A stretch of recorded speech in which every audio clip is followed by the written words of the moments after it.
Good evening, everybody. Hello. Thank you so much for joining us tonight. We are the Goslings. I'm Nick. This is Joe. Jonathan wasn't able to make tonight. He's dealing with some health stuff and couldn't make it. Pray for him. He'll be back on his feet. He'll be back with us next week. Could appreciate your prayers, though. We are glad that you guys are here. And looking forward to sharing an amazing interview, an amazing subject matter. Joe doesn't believe any of this crazy stuff. What? But we're trying to red pill him. I haven't told him anything about the guest tonight. We're going to play the interview, and I'm going to be getting his reaction. And we'll be on the chat, too. We got people in the chat. We got Tricky Subject. What's up, man? Good to see you. Thank you for watching. If you're in the chat, sound off. Tell us where you're watching from. And we're going to get geared up right now to do our toast. You remember this? Yeah, You've seen this a couple times, right? Yeah, yes, sir. I'll lead the toast, and then I'll start, and then you answer. All right, Ready? sounds good. All right, guys, take up your drinking vessels. Fill it with the whatever you want to put in there. Let's keep it Christian now. Let's keep it Christian. But take up the broken sword of your father. Strike down the dark. There we go. Cheers. Whoa. Boy, you about slashed that burp coffee all over my keyboard. Let me just shake that off. You're good. I'll just wipe this. No, man, we're glad everyone's watching us. Let's see. Go over here to the chat. Oh man, Vinny Boomba from Pittsburgh. What's up, man? Joel. Mexico. Man, guys, that's awesome. Thanks for watching. We're going to get the interview here rocking in just a second. Before we do, we got some obligatories that we want to do.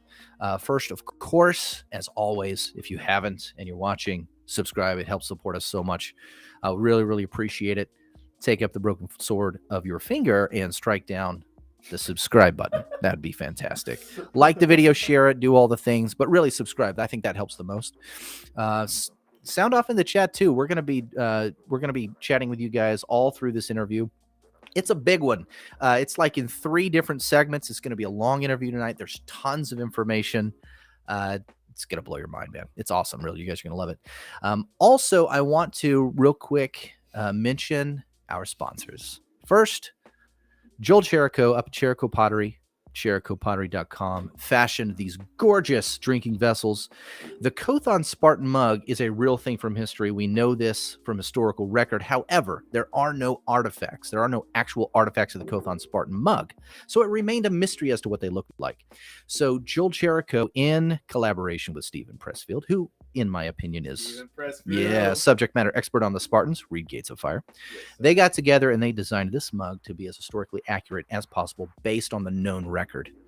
These are beautiful, handcrafted. Every single one is handcrafted and unique. Go to ChericoPottery.com and check those out. We didn't toast with these vessels tonight because Jonathan is not here with us.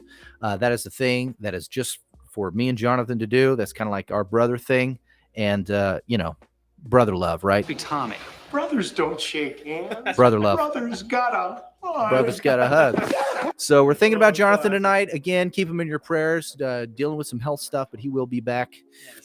Isn't that cool? That's Leonidas. Yeah, Leo. That's our Spartan warrior. In a way, kind of a mascot for what we're trying to do in our struggle against evil. Only we wrestle not against flesh and blood, obviously. And a gift from our buddy Jim Powell down in Florida. So grateful for that gift. Awesome. Thank you, Jim. Jardani Jovanovic, our other sponsor, this right here. And of course, Jonathan normally does this. So Mike Fisher has provided these products for us. Jardani Jovanovic is hair, skin, and beard products for men. No beard products for women. Sorry, ladies. It's all for men. They got everything from like beard balm, shampoo, body wash. I mean, lotions, the works. It's awesome. He's got genius marketing, by the way. But check it out, JardaniJovanovic.com.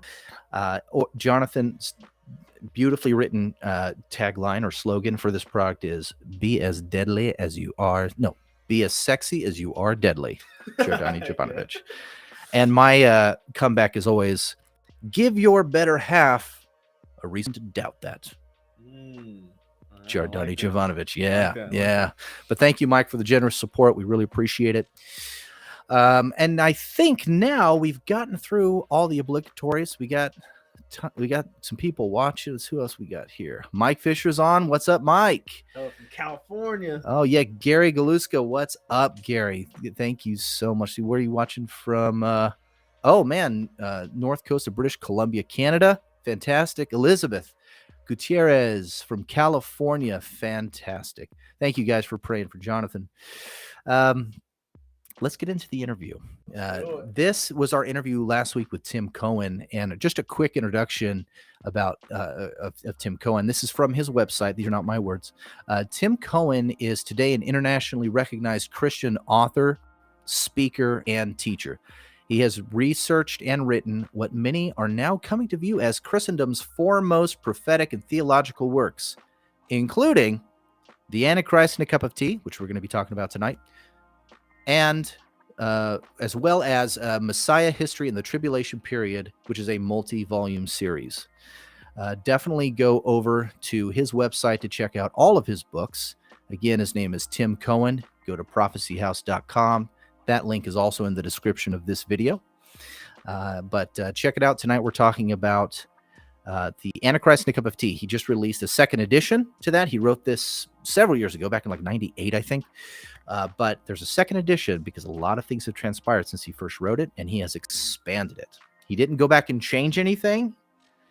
His predictions were spot on, but a lot has happened since, so he's expanded it. So I've been talking a lot. Thank you guys for bearing with me. Isn't Joe handsome? He's like the best looking of all of us. And I'm like, look at these ladies. It's your genetics. Single it's your guy. genetics. He's single. He's single. No. Jonathan and Joe are eligible bachelors. Oh Look my at gosh. this guy's got the looks, but Jonathan has the wisdom. Yes. If you were to put them both together, you'd get me. Okay. No, that's where I was going with that. No, I'm just kidding. Now Joe's my nephew, so we like to give him a hard time. All right, guys, let's do it. I'm going to be in the chat. We're both going to be in the chat during the interview, so we'll see you there. Here we go. Your YouTube feed is crap. Stop wasting your time watching bot-boosted shills and self-appointed gurus cloying for your attention. Instead, join the Goslings interview live stream and podcast. The Goslings, a dark-lit digital speakeasy of free thinkers. A super chat of radical truth-seeking wizards who eat trolls for second breakfast. Topics that'll make your mama's hair stand on end. Ideas that'll make your pastor's knees knock. Guests that will illuminate the hidden chambers of your mind. And interviews that strike down the darkness. Welcome to the Goslings.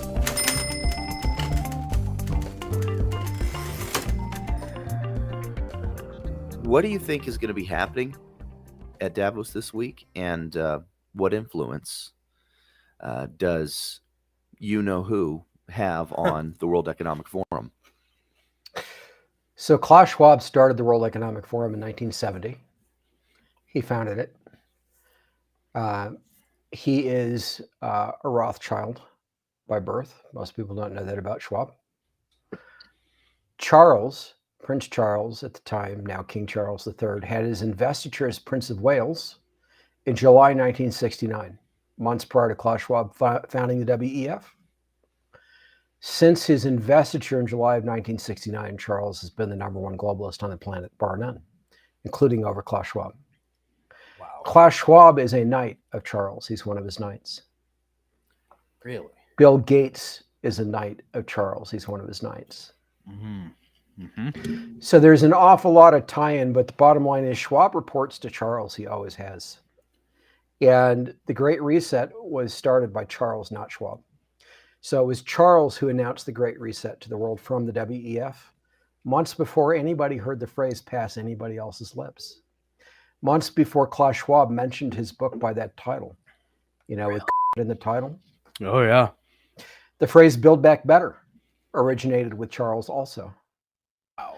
And it's usually written small caps, Build Back Better. for 666 small b's. Oh, wow. Oh Build man. back better. There it is. Telegraphing. Ah, it's good insight. And for anybody who, because we've already jumped into this, for anybody who doesn't know, the Antichrist and a Cup of Tea, the general conceit of that is what, Tim?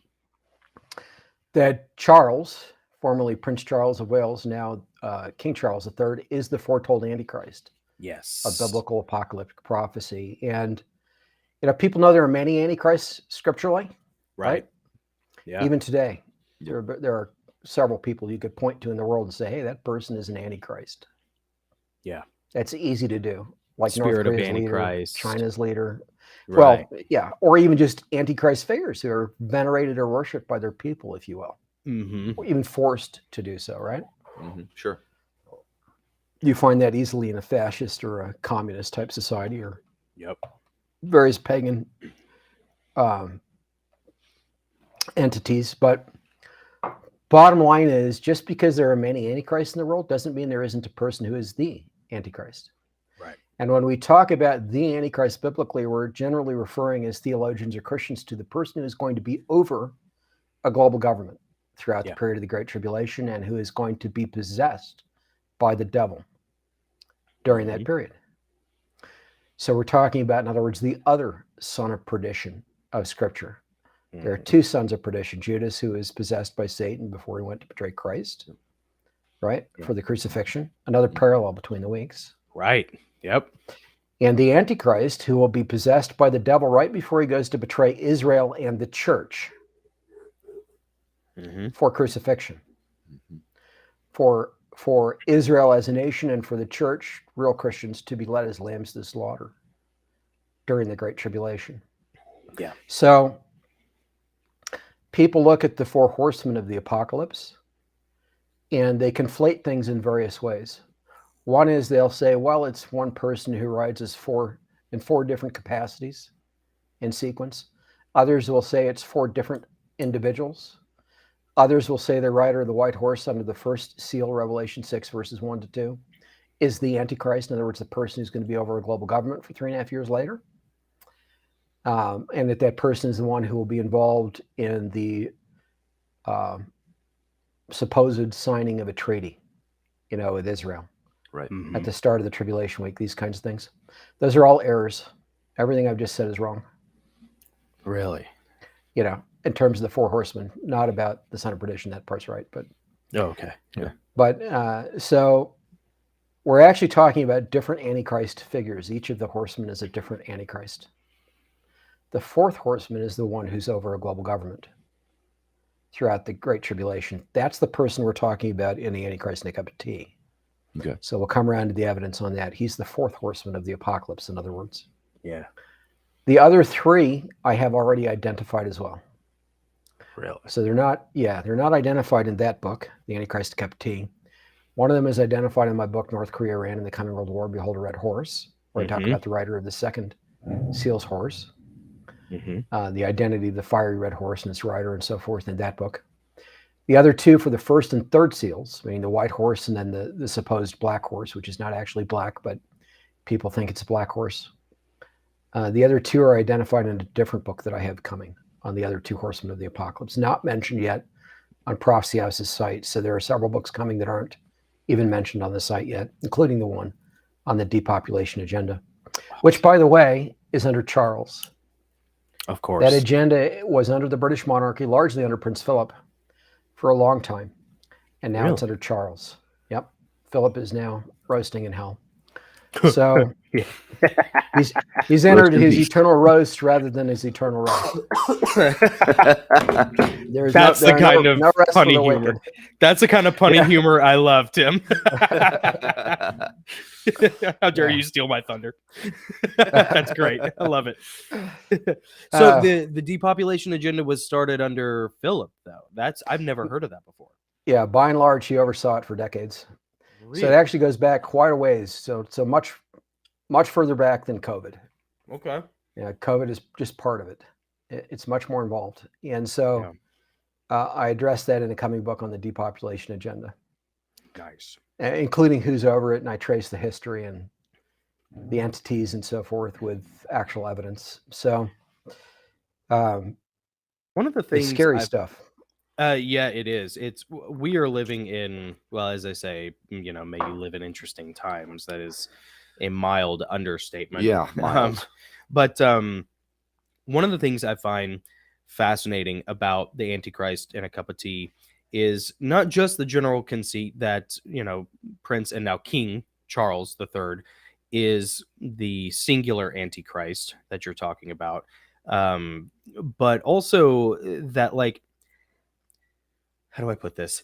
Everybody is always talking about, especially in patriotic circles, whether it's George Soros or the Rothschilds, or all of these secret tentacled enemies, whether it's, the World Economic Forum people, the Illuminati, the Bilderberg Group, like there are all these different people, and yet no one has ever mentioned Charles III. It's almost like he's the sleeper assassin, of these various antichrists. Mhm. And they must have done a great job, because no one, until we've heard of you, no one has ever talked about this. Everybody says Well, it's George Soros. You know what I mean? Yeah. Okay, so I mentioned Or Hillary Bill, Clinton. or Bill Gates, right? Bill Gates. Right, or Bill Gates, Yeah. or Obama, or Hillary Clinton, or Yeah. take so, your pick. So I address all those people Yeah. in my books, but Charles is the person who's going to be over the global government. He's the Antichrist, the fourth horseman of the apocalypse, who will be over that 3.5-year long global government. I mentioned Bill Gates and Klaus Schwab as Knights of Charles. Yes. Charles has been over the whole Mideast peace process this entire time as well. Yeah. But Soros is also under Charles. Really? Yep. The guy who runs Soros's stuff, who's the president over Soros's stuff, is a British subject who reports to Charles. No kidding. Yeah, Wow. that's the connection. Oh my gosh. Interesting. So they're all subordinate to this guy. They're all subordinate to Charles. And no one has ever, he has gone this entire time with no one. He's been ever running mentioning the his name. world for decades. Right. He's just not over a global government yet. And yet he has this general persona of being this inbred, poorly postured, soft-handed, spoiled buffoon. So is that... And yet he's more like a man's man to most people, and people don't realize that. Really? How so? So he commanded a minesweeper. He's been a top polo player, which is not, it's kind of a brutal sport. Yeah. And he's done quite a lot athletically in his younger years. You can find that in his biographies. And I cite some of that in the Antichrist Cup of Tea to kind of disabuse people of their false views of him. Yeah. That He's is also a false been view of mine. Yeah. And that might be the sin of youth on my part, because we only know him as this older man, I don't think it's a sin of youth. It's because most of what we get in the public arena is fake news. Oh, well, For a fair. long I appreciate time that. now. Thank you. The equivalent of Project Mockingbird, including in the British press. Yep. Yeah. Here you have this guy who's incredibly together and running so much behind the scenes, and everybody thinks he's exactly what you said. Right. Yeah. But it doesn't take much investigation to realize he's completely the opposite of that. Man. And I'll give actual examples. I'm not just saying that, in the course of this conversation, I'll lay some of it out. Yeah. So for example, I mentioned the Great Reset, that he's over that, right? Mm-hmm. The entire global, let me put it another way. All the things being done to destroy the world today are under Charles. Yeah. Even to give some examples, the destruction of the Nord Stream pipeline. Who did that? Pipelines. Who did that? They talk about it was us, but I don't know. Yeah, I assumed it was us. Yeah. We signed off on it. Okay. Yeah. The UK. Really? And possibly Poland involved. We had multiple opportunities for the war in Ukraine to stop. Oh, early yeah. on. Mm-hmm. Who thwarted that each time? The UK. Yes. Interesting. Why would they do that? Why Just to would they do that? weaken Europe? No. It actually dovetails with the whole climate agenda. People think that it's about, global warming and saving the world's environment from humanity, right? Right. It's never been that.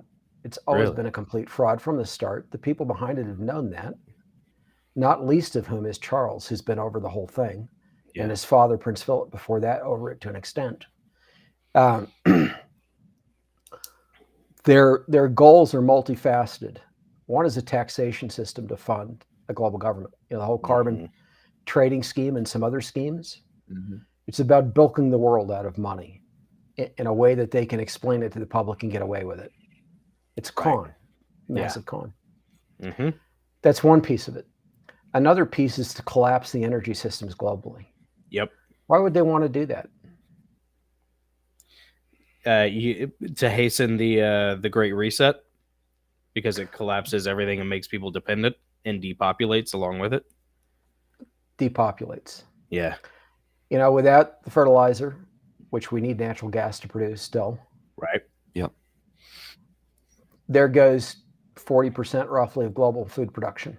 Yeah. Overnight without fertilizer. And now we can just synthetic eat fertilizer. bugs, Tim. You know? Yep. Without heat, people freeze. You know, people don't die so much in hot climates as they do in cold ones. Yeah.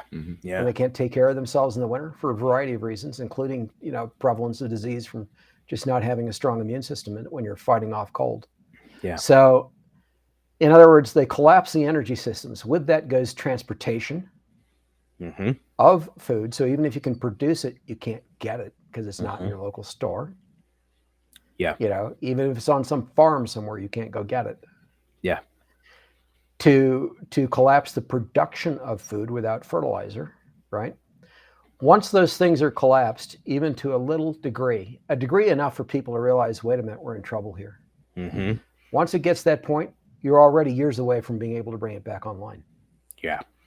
Yeah. You cannot flip a switch and bring it back online just because you suddenly realize, whoa, we're in trouble. We're going the wrong direction here.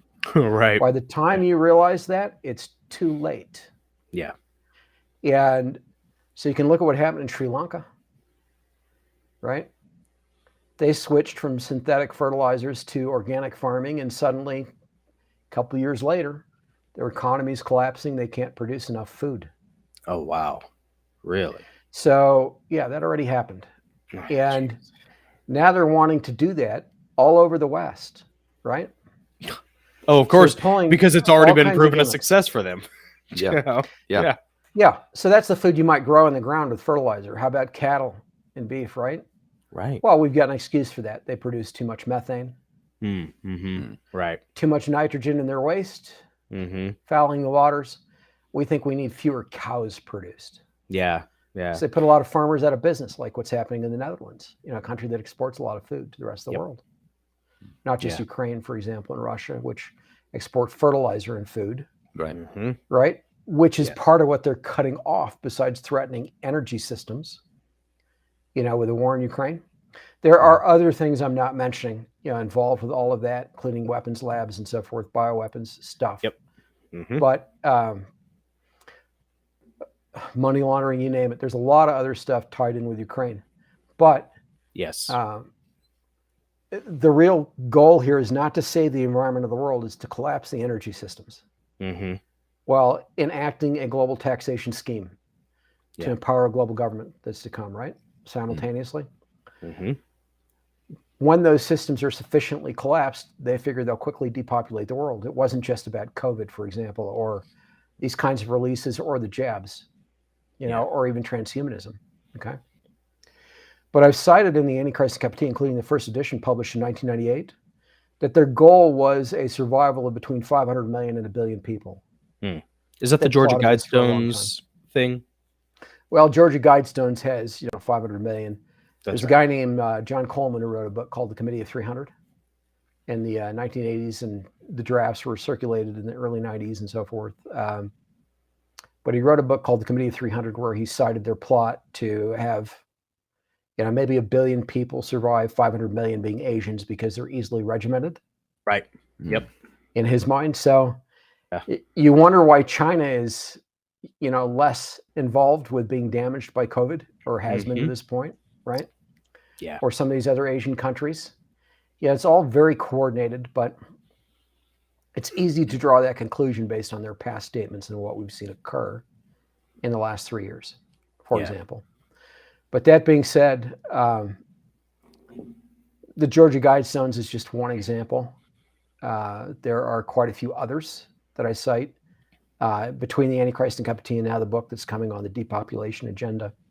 At any rate, all that has sat under the British monarchy and then Charles. And don't know where I was going with all that, but oh no. Anyway, we were talking about how Philip was behind all of this, and then Charles was behind all of this, and sort of a sleeper hit of the environmental movement. So they think they're going to achieve their depopulation agenda with the things I've just talked about. That's not how it's going to go.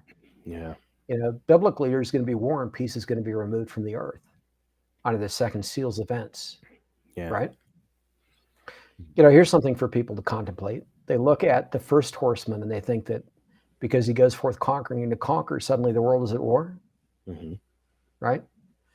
If that were true, why is it that there's not peace removed from the earth until the second seal?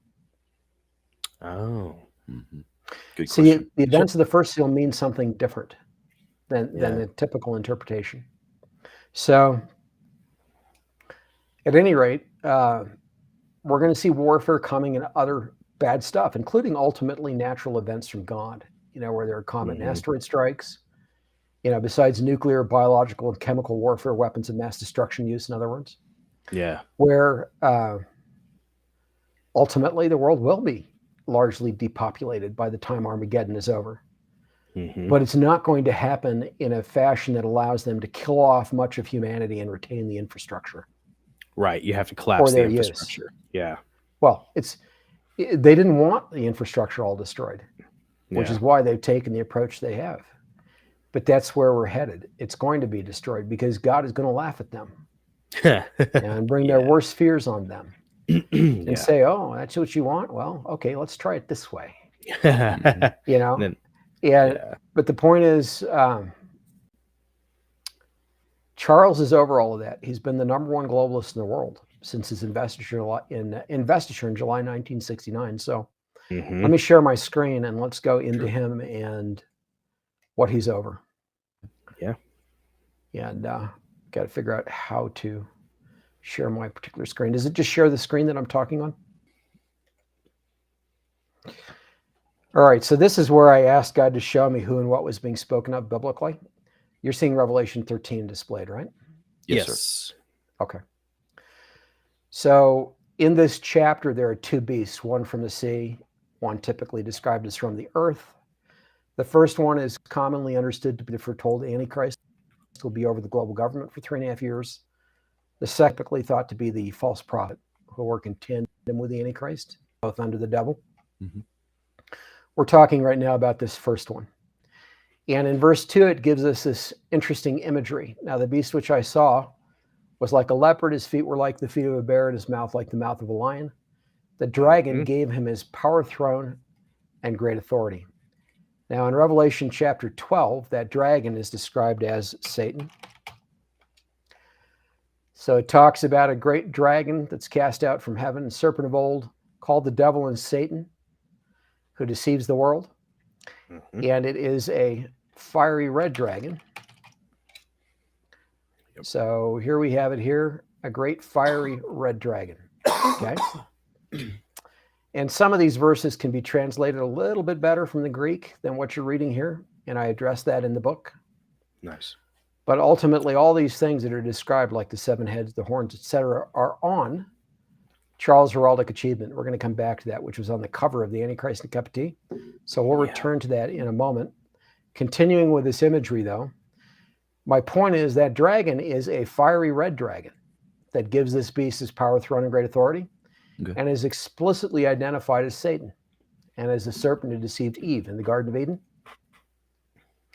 So when we get down to verse 18 of Revelation 13, in context, it's talking about the beast. In context, that's that first beast, the one that arises out of the sea. Not the one from the earth, but the one from the sea. In other words, the one that has the feet like a bear, body like a leopard, mouth like a lion, to whom that fiery red dragon or the devil gives his power, throne, and great authority. So this is where Christians typically have gone wrong. Christians and non-Christians. If they look at this verse at all, typically the only thing they remember is the number 666. Right? Right. Yeah. And when they try to do a calculation, if they go that far, they'll go and say, gee, what kind of system can we come up with to do a calculation to try to show that this evil ogre who we're entertaining is possibly the Antichrist? Saddam Hussein, Barack Obama. Yeah. The list is endless, right? Right. Whoever the boogeyman is. Yeah, Hitler. That this person's name calculates to 666. What system can we derive or contrive or discover? Can we employ to get aim Can our we end? employ? Yeah. So let's dissect this verse just a little bit. So the first thing is it says, here is wisdom, let him who has understanding. In other words, besides this beast that the verse is addressing, for whom the calculation is to be done, and besides this man, which is the beast, besides that, there's another person, which is the one who has understanding. In other words, according to this verse, there'll be someone, at least one person, who does have understanding from God and wisdom from God and does the calculation for the actual Antichrist of Scripture, the actual first beast of this chapter. Are you with me on that? Yeah. Yeah. In other words, Scripture is telling us someone will know ahead of time who the Antichrist is, who this person is going to be over the global government. Now, the next point is it tells us that we're to calculate the number of the beast, and then it says, for it is the number of a man, right? Right. So before we can do the calculation, the imagery of that beast has to, in some fashion, associate with the man for whom the calculation is to be performed, right? Okay. That's the first way that everyone has gone wrong historically. They've always divorced that imagery from the person for whom they're trying to do the calculation. And so, as I point out when I discuss this topic, it doesn't matter what the calculation turns out to be. It doesn't matter what system you use, whether it's total nonsense or it's the actual biblical system.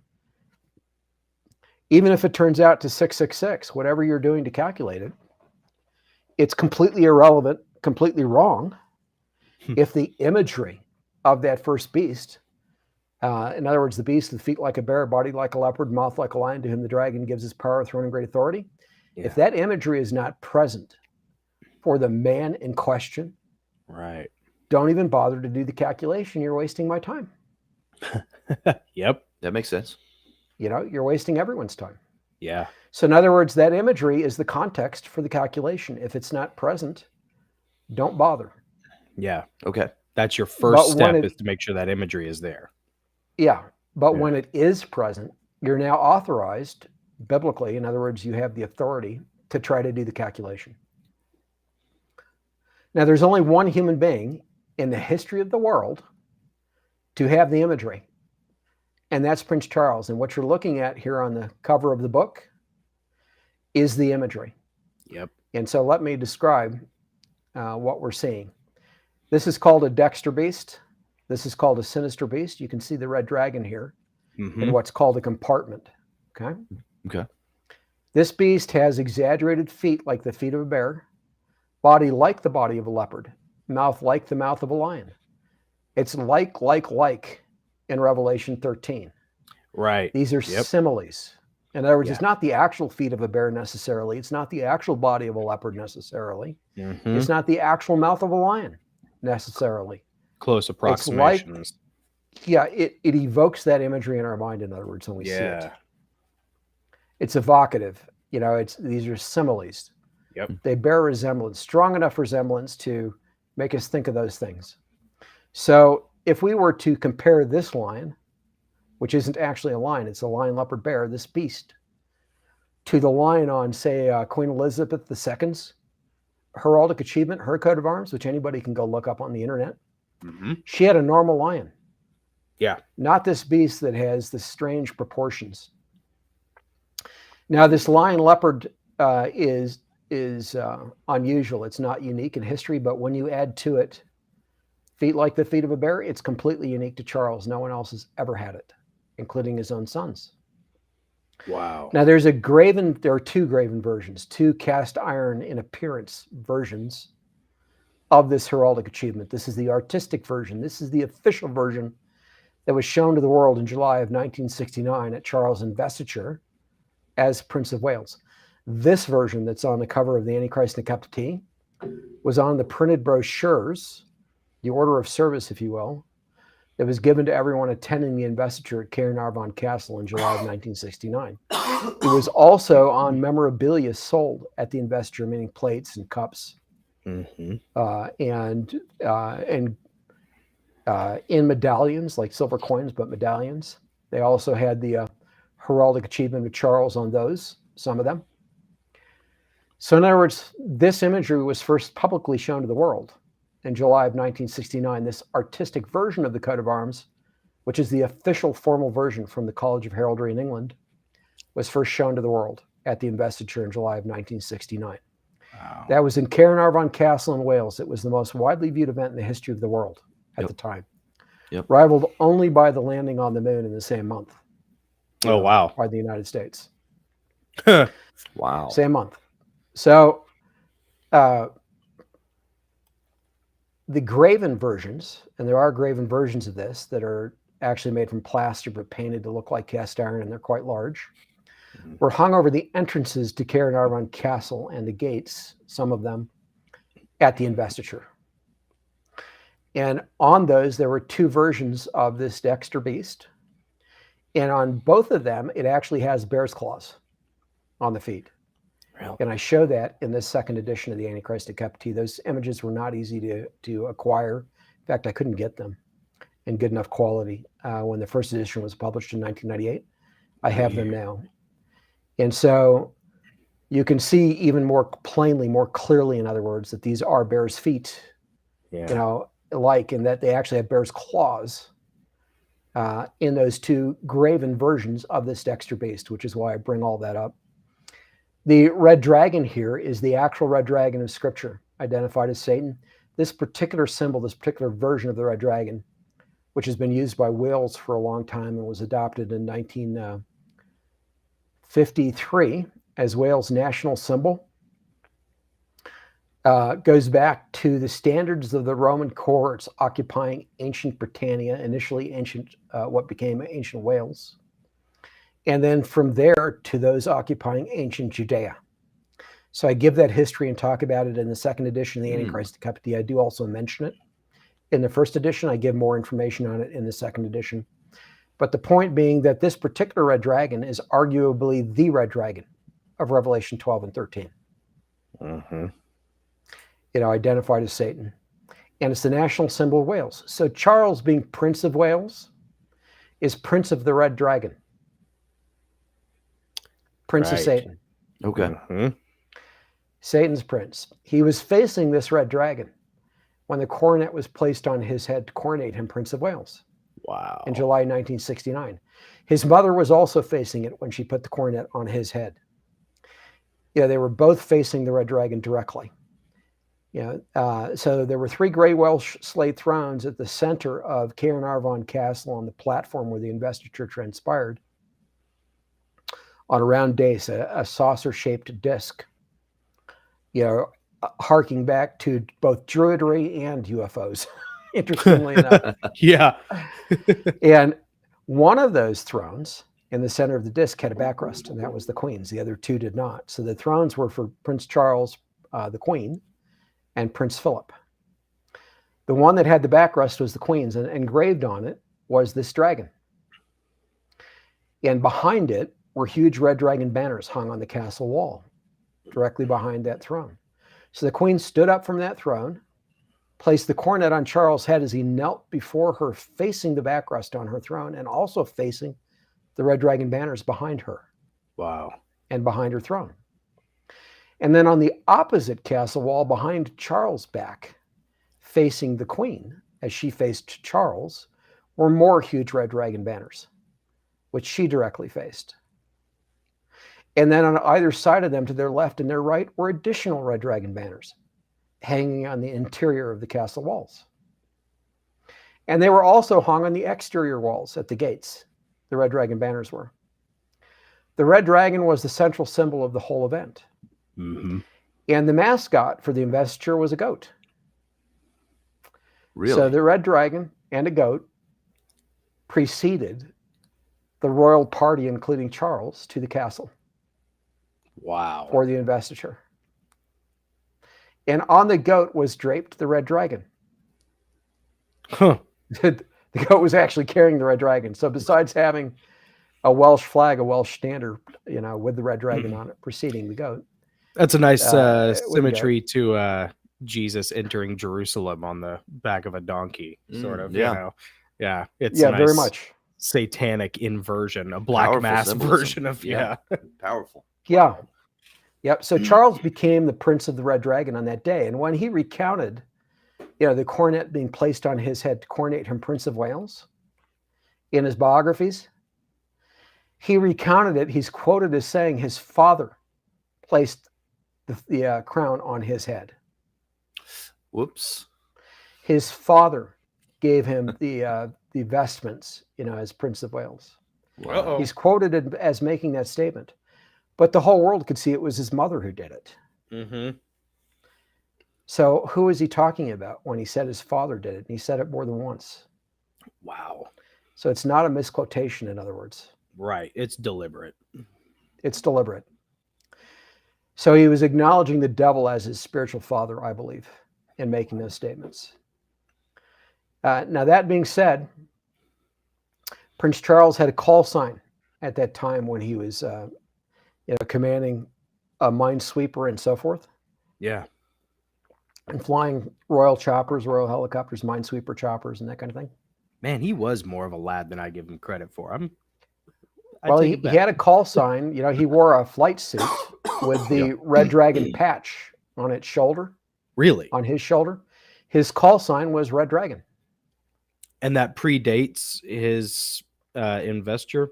Is that It right? was right after his investiture. It was right after. Okay. Gotcha. Uh-huh. Wow. And then when he visits the United States, for example, his Secret Service call sign Mhm. is unicorn. Weird. And here's where we're going to get into that. So this imagery here is in Revelation 13, right? Beast with feet Mhm. like a bear, body like a leopard, mouth like a lion, to whom the red dragon gives his throne, power, and great authority. Now, that's why I went into that explanation, right? Yeah. The red dragon, Satan, the devil, was the central entity or symbol of the investiture. When he became Prince of Wales, with Wales having adopted the red dragon as its national symbol, he became Prince of the Red Dragon, Mm-hmm. Prince of the Devil. Right. Yeah. The red dragon literally gave him his power, throne, and great authority. It's Wow. as Prince of Wales that all these things were built up under him, as the devil's prince. Now, so that is part of the coat of arms. Whoops. Oh, that's a fun. That's we're nice. in the Okay. we're in the mirror verse. Yeah, there we go. We are. Very nice. Okay. So let's go to Daniel chapter 7 for a moment. By the way, Tim, our narrator is English, and he takes every opportunity he can to dog on the Welsh. So he will particularly He'll love this. Love this, yeah. But anyways, All right. Well, yeah, it's going to be fun. Yeah. Caernarvon Castle, by the way, if there were any actual castle that was King Arthur's and Merlin's castle, yeah, that is would be the Caernarvon one. Castle. So I did want to ask you about that. We are familiar with King Arthur and Uther Pendragon. The dragon motif is replete throughout, Le Morte d'Arthur and the other various Arthurian mythos or legends. Is that carried over into this, or is that something just wholly separate that got co-opted, or what? No, it is not directly in the investiture, but Charles wrote a book called The Old Man of Lochnagar, Okay. for which he's talking about the Old Man of Lochnagar, but basically that's the devil and Merlin, in the context of that book that he's yeah. talking about. And he's written various things that give clues about his knowledge of his own identity, Charles, Yeah. and his knowledge of who he is. But there are things that tie directly to Arthur, including the building of that castle itself. And in fact, as I address elsewhere and in my, well, to an extent, my MHT Messiah History in the Tribulation Period multi-volume series, but ultimately in the final edition of the Antichrist and Cup of Tea, the fact that Caernarvon Castle is actually laid out significantly to mimic the old city of David, the structure. Interesting. Really? The walls in the Wow. original city of David. So in a sense, Wow. where the dice, the disc for the investiture was in the center of the castle, that's equivalent to the Holy of Holies, if you will, and the temple area in the original city of David, the corresponding placement. So there's an awful lot to the imagery beyond what people know or realize or understand, other than what I've shared and that I cover in my books. So at any rate, getting back to this, the Daniel chapter 7 describes the same Antichrist, the one who's going to be over a global government for 3.5 years, Right. for a time, times and a half a time, with totally different imagery. So in Daniel chapter 7, he's described as a horn, a little one, or a little horn that has the eyes of a man. Okay? Okay. And that little horn comes up among 10 horns. And of those 10 horns, 3 are plucked out by the roots. Right? Right. Okay. Christians have looked at that and they've said, okay, well, the Antichrist is going to kill 3 of the 10, or, remove them from the scene, or some such thing. Right. These 10 rulers under him. That's incorrect. And I'll come back to that being incorrect in a moment when we talk about this image right here. So you'll notice the unicorn has human eyes. Yes. It has a man's eyes. So there's an unofficial, the most prominent unofficial version of Charles' arms, which is also shown inside of this book, The Antichrist and Cup of Tea, both the first edition and this second edition here, which, by the way, folks, you can get this book now from Prophecy House. It is available. Just go to prophecyhouse.com. They can order it now. It's basically in the press process, if you will. Nice. So hopefully it'll be shipping in March or April this year, but in the next few months, it'll be shipping to customers.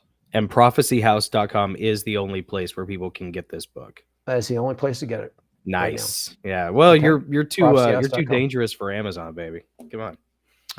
Well, I may offer it through Amazon at some point, but it won't be done right away, and it may not be done at all. Yeah, for various good for reasons. you. Awesome. But that being said, this unicorn has human eyes, including on the unofficial version, where it's even more obvious than it is right here. And you can see that it's got a hint of a sclera, meaning an eye white.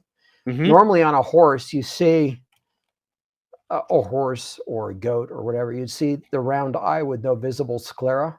Right. Like a solid eye, just because you're seeing the non-sclera portion, the way that the eye is inset and so forth. But that's not what you're seeing here. This is a human eye. Yeah. Is what they're portraying. And it's even more obvious on the unofficial version. But Charles refers to this unicorn as my little horn, quote unquote. Really? Yeah.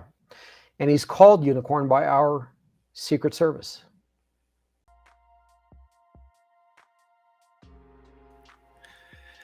Oh man. It's pretty good so far. Man, just a lot of great comments in the chat. Been having a lot of fun. And man, I hope you guys are liking this interview so far. That is part 1 of 3. We've got 2 more segments that I'm going to load one of them up right now. But I would love to see more comments in the chat. So you guys like it so far? It deep enough? Not deep enough? Would love to get your feedback, man. Tell me what you guys think. Get this loaded up here. We got number 2 ready to go. Hey, Miss Bello joining from Florida. Hello, Gabe's mom. Everyone say hi to Gabe Bello's mom. Gabe Bello is a great friend of the Goslings, a musician, brilliant, talented, touched by God. This guy, he does Christian jazz sax. Oh, Oh, dude, he's awesome. That is cool. It is awesome. That is very cool. Yes. So glad you all are watching us. Oh, Harvey Weinstein, what's up? Man, welcome to the show. Yes, we are almost an hour into this, but we've got so much more to go. You haven't missed much. We're just getting started, really. So thank you guys again for being here. We're going to play another segment. We'll come back on in a little while, but we're going to stay active in the chat. And here we go. Man, Joe, what do you think of this so far? What do you think of this subject matter? I don't know. We were talking about Charles III and everything. You got to talk into the microphone, though. That's what we have microphones for. Sorry. Yeah, talking about Charles III and everything going on with that. It's kind of interesting. I know people are into that. It's kind of a mind stretch. Yeah. You know, like it's there's so much cognitive dissonance to like him.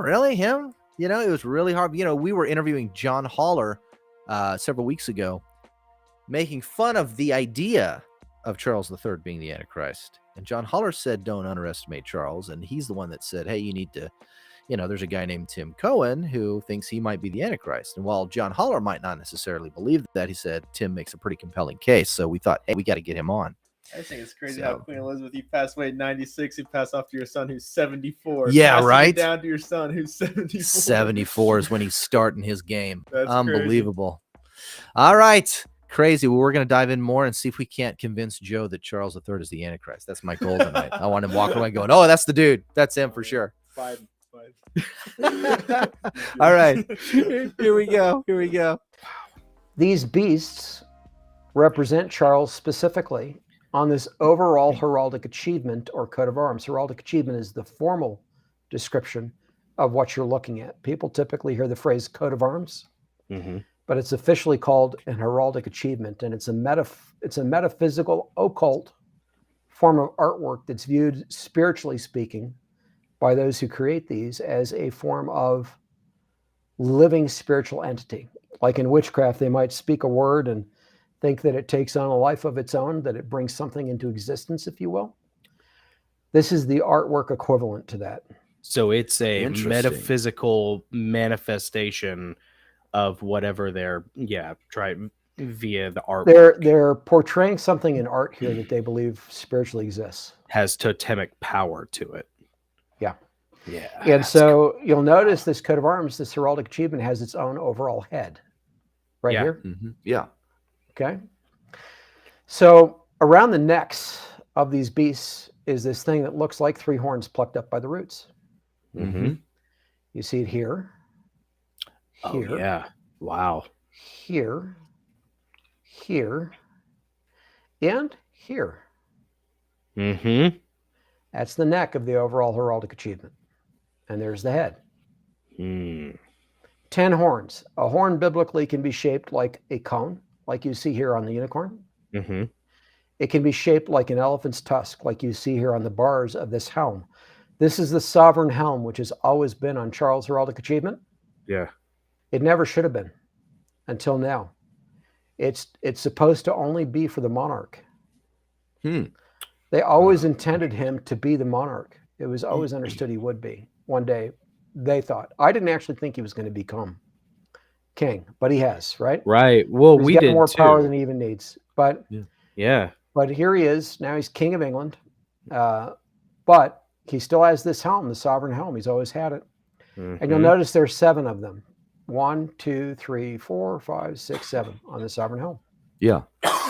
Little horn of the eyes of a man, unicorn with human eyes. That's what it is in context in Daniel. And I explain the origin of that in the book. The actual origin of unicorns in mythology is explained in this book. But it has to do with the ancient Assyrian and Babylonian religious seals and how they portrayed the bull from the side profile. And they would arrange the bull and the lion and sometimes the serpent in this particular arrangement on their seals in ancient Assyria and Babylonia. And that's where this arrangement for these British heraldic achievements actually originates. Oh, wow. Really? Wow. Yeah. This actually goes back to ancient Assyria and Babylonia, this arrangement.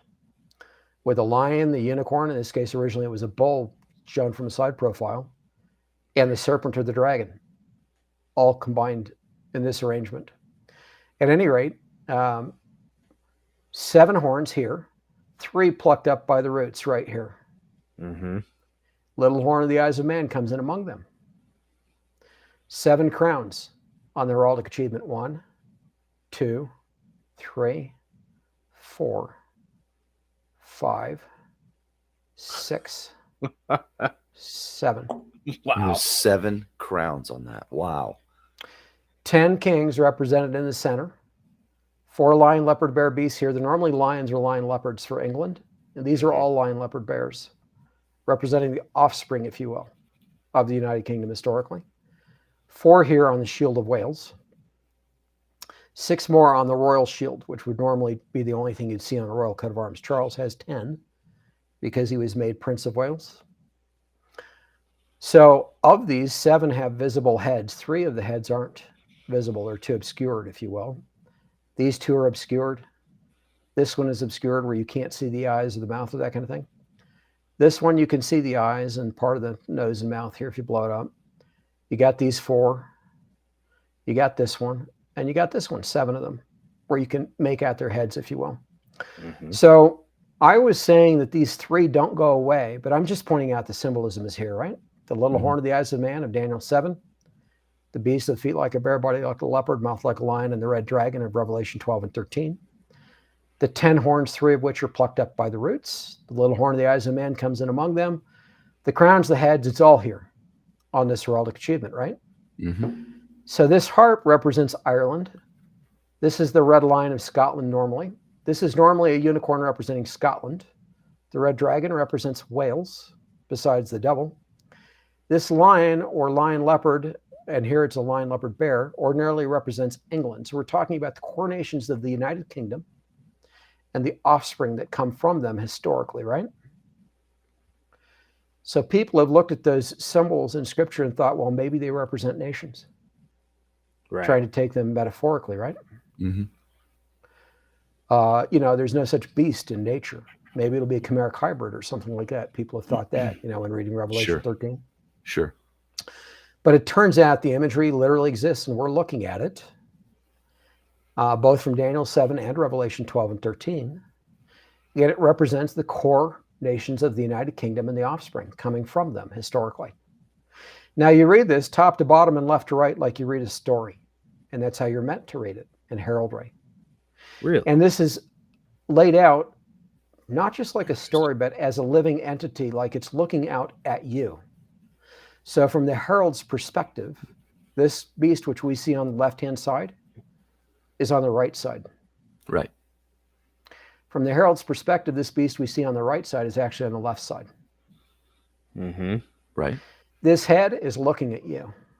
Mm-hmm. This unicorn represents, I didn't mention this, but this is the label of the eldest son.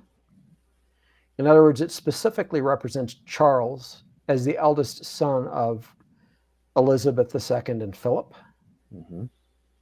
So this lion, leopard, bear beast specifically represents Charles, not just England. This unicorn specifically represents Charles, this little horn with human eyes, not just Scotland. This red dragon specifically represents Charles, not just the devil or Wales. And that's an interesting point. It means the devil is going to become the eldest son, going to become Charles, going to possess him. Yeah. This overall heraldic achievement specifically represents Charles. This overall beast represents Charles with the label of the eldest son there under its overall head, its neck and its head. This beast here is just an alternate version of this one. It's the same beast, shown twice. An alternate version of this one. Wow. So you read this as a story. It's I, the Black Prince. This is what Charles has on the gold ring on his finger that he wears everywhere to this day. Mm-hmm. The gold signet ring that he always has on his hand has this symbol on it. It is the symbol of the Black Prince. Yeah. Also known as the Prince of Darkness. Also known as the Black One of the Pseudepigrapha and the ancient apocryphal writings. Mm-hmm. The Black Prince was the founding Prince of Wales of the Order of the Garter. That's this belt that you see, or garter that you see, around the royal shield and the shield of Wales and so forth. It has a motto on it that says, "Shame be to him who thinks ill of it, or evil be to him who thinks evil of it." And on the actual garter, there are 2 rows of 169 gold buckles each. So 2 times 13 times 13 times 13. Those gold buckles, each buckle represents a coven of witches. Oh, wow. And each set of 13 buckles represents a coven of a coven. And at that point, whoever's over that coven of a coven of covens, I'm trying to say it, it's a tongue twister. Yeah. Whoever that is called a witch king or a witch queen. Really? And when there's 13 times that, they become a witch king of witch kings or a witch queen of witch queens. What this is symbolizing on this garter, this belt, is that the British monarch of the day and the Prince of Wales of the day, who are the two highest ranking knights by birth in the order of the Garter, represented by this garter symbol, and that's the oldest and most prominent order of chivalry in the world, founded in the 14th century, 1348, Wow. by Edward III and Edward the Black Prince, the King of England and the Prince of Wales of the day. Each of them, the Prince of Wales and the British monarch of the day, is considered or construed to be, in the occultism of this, a witch king of witch kings or a witch queen of witch queens. Wow. So the Black Prince was called that because he dressed all in black, not because he was a black individual. Mm-hmm. And he was viewed as a feared military commander in Europe, yada, yada, according to the lore. Sure. And this was his badge. This was the badge of the Black Prince. And it has on it the motto, Ictien, and these are 3 ostrich feathers. And they're arranged in a pattern that's called an awen, and it ties into Druidry. Awen is a Hebrew word that means wickedness or wicked one. It's commonly used, in fact, in the Hebrew Old Testament, and it's commonly translated as wicked or wickedness or wicked one. And this symbol, awen, it's actually called the awen symbol in Neo-Druidry and Classical Druidry, is a counterfeit of the Hebrew letter shin. And it represents multiple things besides wickedness, including the counterfeit trinity, if you will. The devil, the false prophet, the Antichrist is how Christians typically think of it, but it's really the devil, the Antichrist, and demons and fallen angels who possess people to speak through them as the counterfeit of the Holy Spirit. Yeah. But the motto, Ictien, is I serve or your man, depending on whether it's Welsh or Greek. This shield here is called the shield of the Black Prince. This is the badge of the Black Prince. This is the shield of the Black Prince. And these are supposed to be gold Byzantine Crusader coins from the time of the Crusades. These 15 coins here. Mm-hmm. But it reads, I, the Black Prince, serve the devil. Wow. Serve Satan. Or I, the Black Prince, serve Satan. Mm-hmm. Okay, that's the story this is telling. The Order of the Garter is over organized witchcraft, and this garter came from the Countess of Salisbury originally. Edward the Black Prince was at a ball in the 1300s. She dropped, this is the lore, she dropped her garter at the ball. He picked it up, and rather than having her executed as a witch, because it was a witch's garter, a witch's belt, you know, with the buckle on it, she was a witch over a coven. Rather than having her executed, he picked it up and declared he would make it honorable throughout the world. Whoa. And he made it the central symbol of the Order of the Garter. Whoa. That order of knighthood. There are 24 companion knights, and then there are other knights in the Order of the Garter. 12 under the Prince of Wales of the day, 12 under the British monarch of the day. And there are other orders of chivalry under the British monarchy. This is the most prominent and the oldest one. But in this order, you have the nobility, the royalty of the other major royal houses of the world. So, for example, Japan. This is my favorite example. Japan's Emperor Hirohito was a knight in the Order of the Garter before World War II. No way. That is interesting. The guy the Japanese viewed as their god, Yeah. their emperor, Yeah. was a knight under the British monarchy before World War II. And he was kicked out during the war, and he was brought back in after the war. Really? Akihito then became a knight in the Order of the Garter. Today, Japan's emperor is still a knight in the Order of the Garter. Mm-hmm. Wow. Jeez. You know, Spain's monarch is in the Order of the Garter. Other royal houses are tied into the Order of the Garter. But anyway, it's saying that all these other major royal houses of the world acknowledge the British monarchy is preeminent over them. They do through this order and through other orders of chivalry under the monarchy. But you have organized witchcraft, organized Satanism, the Knights Templar, the Rosicrucians, the Peoria of Zion historically, all in and under the Order of the Garter. Organized Freemasonry under the Order of the Garter. And I can explain how that works, but I do in the book. The Rothschilds, Rockefellers through the modern Illuminati, neo-Illuminati, tied in, with the banking system and so forth, under the Order of the Garter. The modern fake news establishment, all tied in through the Committee of 300 under the Order of the Garter. So many other things under just this order, as documented in the Antichrist and the Cup of Tea. Yeah, and like I said, there are other orders of chivalry under the British monarchy, but they are all control points for the monarchy for what we call the New World Order. And so with that said, let's come back here to Scripture and go a little further into this. So we're authorized now to do the name calculation, right? We got the imagery. Charles' own sons don't have the imagery. They never will. You're right. Yeah. And people don't try to point it out from Wikipedia. Wikipedia has it wrong.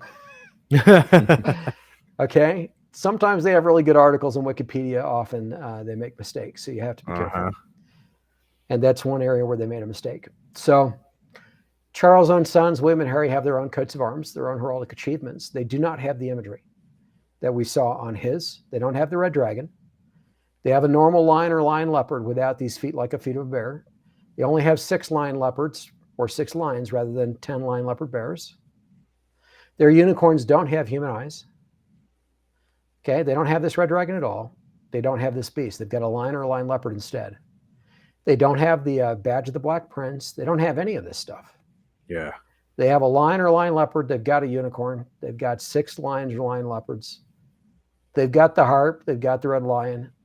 They don't have the sovereign's helm. They don't have the 10 horns with 3 plucked up by the roots. They don't have any of that stuff.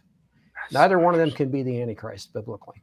Yeah. Don't bother doing the calculation for them. You're wasting your time. That said, I did try to do the calculation just to prove the point, folks, and I address it in the book, that they don't calculate to 666. Okay? Okay. It was to prove a point, not to make a fool of myself. A lot of Lots times of people are out there. Yeah, lots of times people there's are out there overlap making between fools of guys. themselves saying, well, I think it's William. Got to be William. Uh-huh. Well, I've heard it's William, right? Okay. Yeah, of course. Yeah. Okay. Pay attention, folks. For you who think it's William, unplug your ears, take off the blinders, pay attention here. So Charles has the imagery. Now we can do the calculation. So the next error that people have made, apart from trying the calculation on all sorts of people and always being wrong, which we should expect since those people didn't have the imagery, is they've invented or contrived a numbering system. So today there are a lot of people, for example, out there saying the Pope is the Antichrist, right? And they tried to ascribe a title to something he wears on his head, to a mitre, and claim that it calculates the 666 on a Roman numerals-based system that they've contrived, right? Right. So the first problem is that's not the biblical system.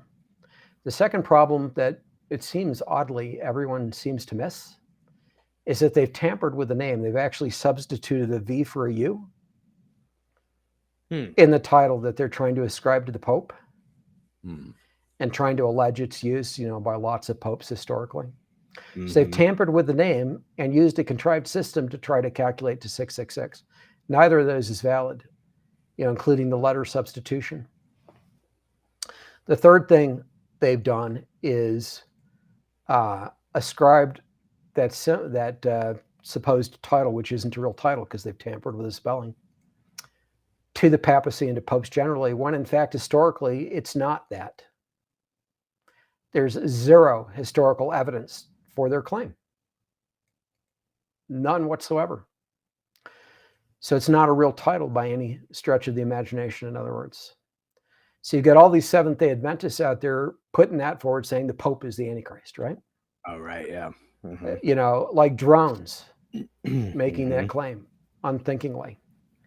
And I actually confronted a Seventh-day Adventist who was promoting that stuff and selling merchandise based on that stuff not too long ago. And of course, he wouldn't listen. He wouldn't hear any of it. He basically wasn't interested in seeing the real evidence, which I offered to give him. And by the way, folks, I don't make money on this. You know, every purchase goes toward furthering this effort. I've lived now for years and years on the money that I saved working in IT. And I described some of my background in IT in the first part of this interview, or it might be the prior interview, depending on how the ultimate editing goes. But in any case, point is, I need the help to get this now into the hands of the world. And I'll come back to why that's important at this time in history now. Finally, the time has come for it. It hadn't come till now, till this past year. Yeah, till Charles rose to the throne. And I'll come back to why that is shortly. But I'm inviting you to donate to Prophecy House, to a nonprofit that I'll be forming soon. But Prophecy House is the publisher, to help with the publishing effort, the distribution effort. If there's somebody out there who wants to give the funds to put this book or other materials, you know, of mine in the hands of Christians, including pastors throughout the world, do it. You know, and we'll do it at cost. We'll give it away for free. Nice. You know, and ship it to them around the world for free in print. Okay, physically. You know, get a hold of me through Prophecy House, and let's do it. If you've got the resources, I'm asking you to help. If you can't do that, then do what you can, because everything you give goes toward this effort and enables it to be furthered. You know, and to win a lot of people through this, including that solar apocalypse material that I talked about previously, that we'll talk about more at another time. So, you know, to win people, in other words, who think the aliens made mankind rather than God. To give them the real evidence and to do it in a biblical context and to win them to the truth. In other words, to the real God. To give them what they've been seeking, but from Christian hands and in a biblical context. All right. So that being said, the numbering system is not something that we're free to invent or contrive. So that's the other error people have made. The underlying Greek text from which 666 is translated identifies the system for the calculation. And to my knowledge, other than me and Monty Judah, I don't know any other Christian who's ever pointed that out. You know, some native Greek speakers who read the New Testament in Greek, who are reading specifically the received text or the majority text, not the corrupt Nestle Allen text, but the received text and majority text, they would have seen the system used to specify 666. But it's written with the form of 3 Greek letters, one for 600, a second for 60, and a third for 6. It's not written in the form of Greek words in the underlying Greek. And it's one of only a couple numbers like that in the book of Revelation. The other number like that is 144 for the 144,000 sealed Israelites.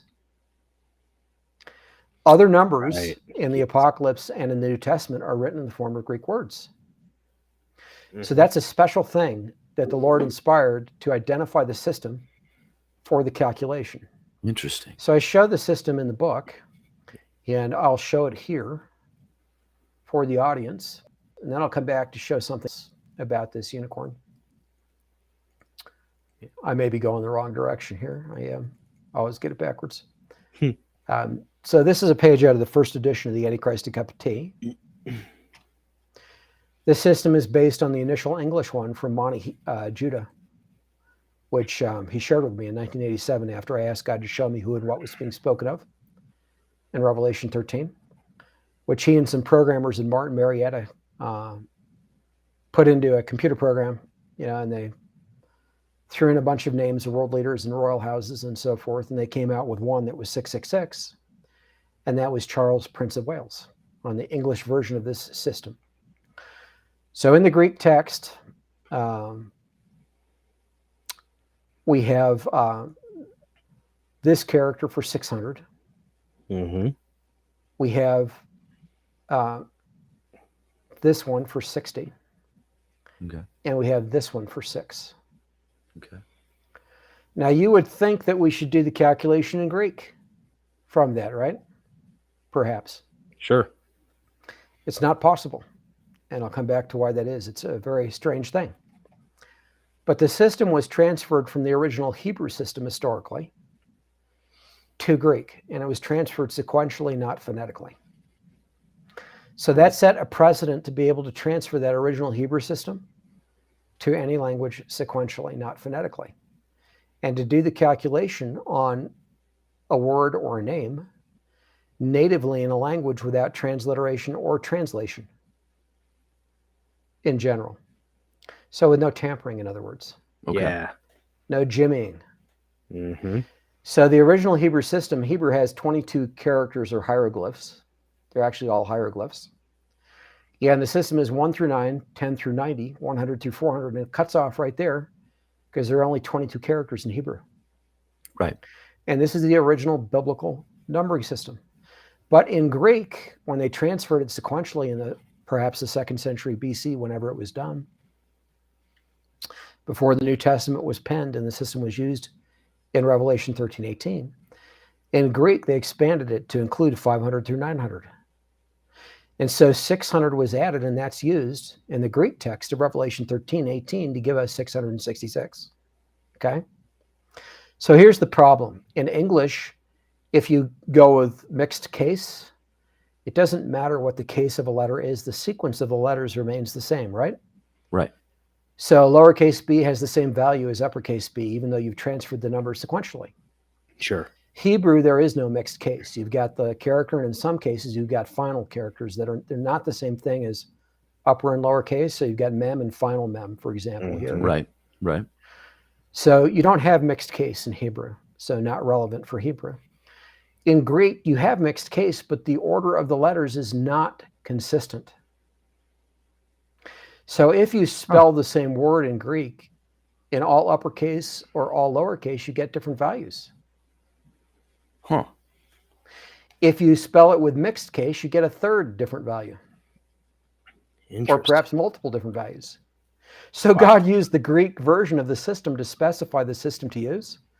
At the same time, he made it impossible to use that system, forcing us to use a different language Mm-hmm. to actually transfer the system sequentially. Wow. And as it turns out, the title Charles, Prince of Wales, on the system transferred to English with the expansion, works out to exactly 666. Yeah. If that's the only thing you had, mathematically, that's close to impossible, statistically, because of the number of values involved. So here's another way to look at it. Prince Charles of Wales in English, you can see the number of values involved, right? Mm-hmm. Exactly In 666. English. Yep. In English. Wow. Well, it turns out the exact same system on the original Hebrew system, with the exact same title, Charles, Prince of Wales, or Prince Charles of Wales, doesn't matter how you order it. In Hebrew, it's Nasik for a prince of, who's an heir apparent, a prince. Nasik. Charles, that's transliterated, Charles. Mem is for of in Hebrew. Wales, transliterated for Wales or Wales. Nasik Charles of Wales. So not transliterated, pardon me, and then transliterated where necessary for Charles and Wales.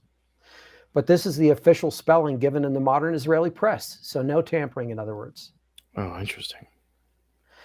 That same title, Charles, Prince of Wales, on the original Hebrew system, works out again to exactly 666. Wow. Man. Wow. Now you actually are in the territory of impossibility. Right. Yeah. Not even statistical improbability. We are. Now, if you try to do that on purpose, you'll fail. Yeah. Even making up names, you'll fail. Right. Yeah. There's no way to craft that. You can't, no. So two titles, same system, no tampering, biblical numbering system, exactly 666. Now, if that's all we had was the imagery on this name calculation. Let me go back to the imagery here. That's enough by itself to say Charles definitively is the Antichrist, according to Scripture. You'd need nothing more than that to prove it biblically. Yeah. And that's why Scripture doesn't specify anything more than that to prove it biblically. Yeah. Now, there are people who will look at other things and say, well, he's got to be able to deceive Israel into thinking that he's the Antichrist, right? Mhm. So he's going to be a descendant of King David. He's got to be able to claim to sit upon David's throne Mm-hmm. or something like that. They'll say that because it makes sense biblically.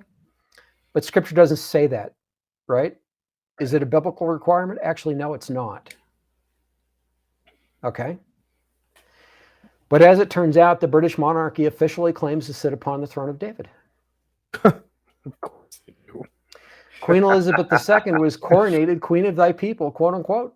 Queen of Thy People Israel, quote unquote. Oh, wow. That's on her official lineage chart. Wow. And the chart, by the way, is offered by Prophecyas. Let me show Prophecyas' site for a moment. Mhm. Sure. The site needs work, but anyway, everything's easy to find for the moment here. It's very easy to navigate. I was digging around on this Yeah. this past week. Yeah. Yeah, so the QE2 chart is Queen Elizabeth II's official lineage chart published in London. Mm-hmm. It's offered with the book, so people can get this big, small text chart Mm-hmm. and see the actual claims of the British monarchy to sit on David's throne on it, Yeah. Wow. in print, published in London. Yeah. Okay? Whoops, well, I did it again. I like to do that, I guess. Let's see here. I'm in the Mirrorverse. Yeah. It just goes Mirrorverse. deeper and deeper and deeper and deeper. Yeah, it's hilarious that they don't even bother hiding that. Yeah. The zooming or the Mirrorverse? No, I meant I'm sorry. I meant the Name? chart. Yeah. the lineage, chart, the yeah. The lineage. lineage chart, they don't even they don't even make an attempt, Well, how could they? I mean, the bottom line is, I don't think they had any idea that Charles, Prince of Wales, calculates to 666 on the biblical system. Really. Yeah, when they created the heraldic achievement. So people will look at this too. Let me go back to the book cover, pardon me. They'll look at this and think somebody could just make this up, right? Now, I pointed out that mathematically you can't make up the name calculation. Right. You also cannot make this up. There are laws, international laws, that apply to heraldry. Oh, really? Okay. Yes, and this heraldic achievement was created by the College of Heraldry in London under the Okay. Garter Herald King. And he's called Garter Herald because he uses this Garter Mhm. symbol. He's a member of the Order of the Garter. And he's the Garter Herald King, who is the top herald in the world. And he's the head of the College of Heraldry in England. And he was a participant in Charles' investiture as Prince of Wales, Wow. the top herald, where this coat of arms was first shown to the world. But anyway, he and the other heralds of the College of Heraldry in England, who are subject to the international laws of heraldry around the world, created this coat of arms.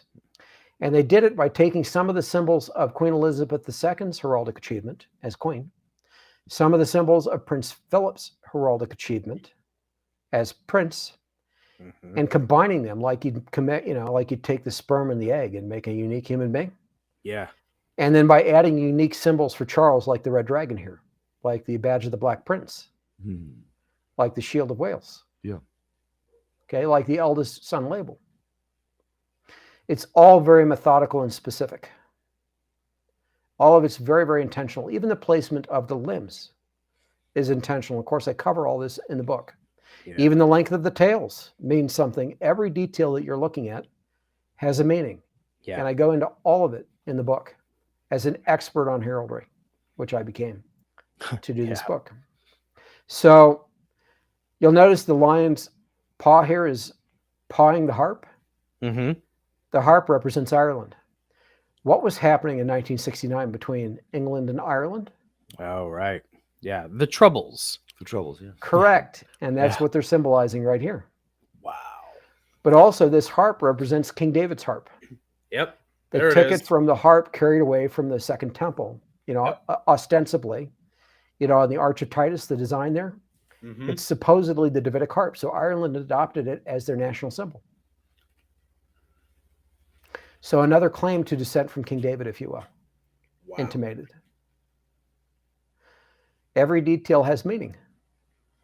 This chain on the unicorn, I was going to ask about that. it's called a restrainer in heraldry. Huh. Huh. Oh, boy. And this, where it's tied to the compartment in which we see the red dragon, the Abyss. tied here, it's called restrained. Mm-hmm. This restrainer is restraining the unicorn. The unicorn is restrained. Wow. by the restrainer. On the most prominent unofficial version of this same heraldic achievement shown in the book, the unicorn rears back, takes on a very, very deathly appearance, very demonic, very deathly appearance. Really? It rears back, it lifts this hoof off the compartment, so it's not touching the compartment anymore, Yeah. or the coat of arms.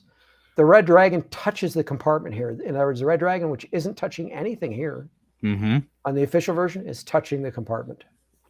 So the unicorn rears back suddenly and is no longer touching the compartment with its hoof. Yeah. The chain is loosed. So the chain is no longer bound.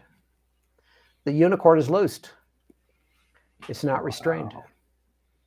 What it's symbolizing, in other words, is the possession of the little horn of the eyes of man by the devil, so that he's no longer restrained.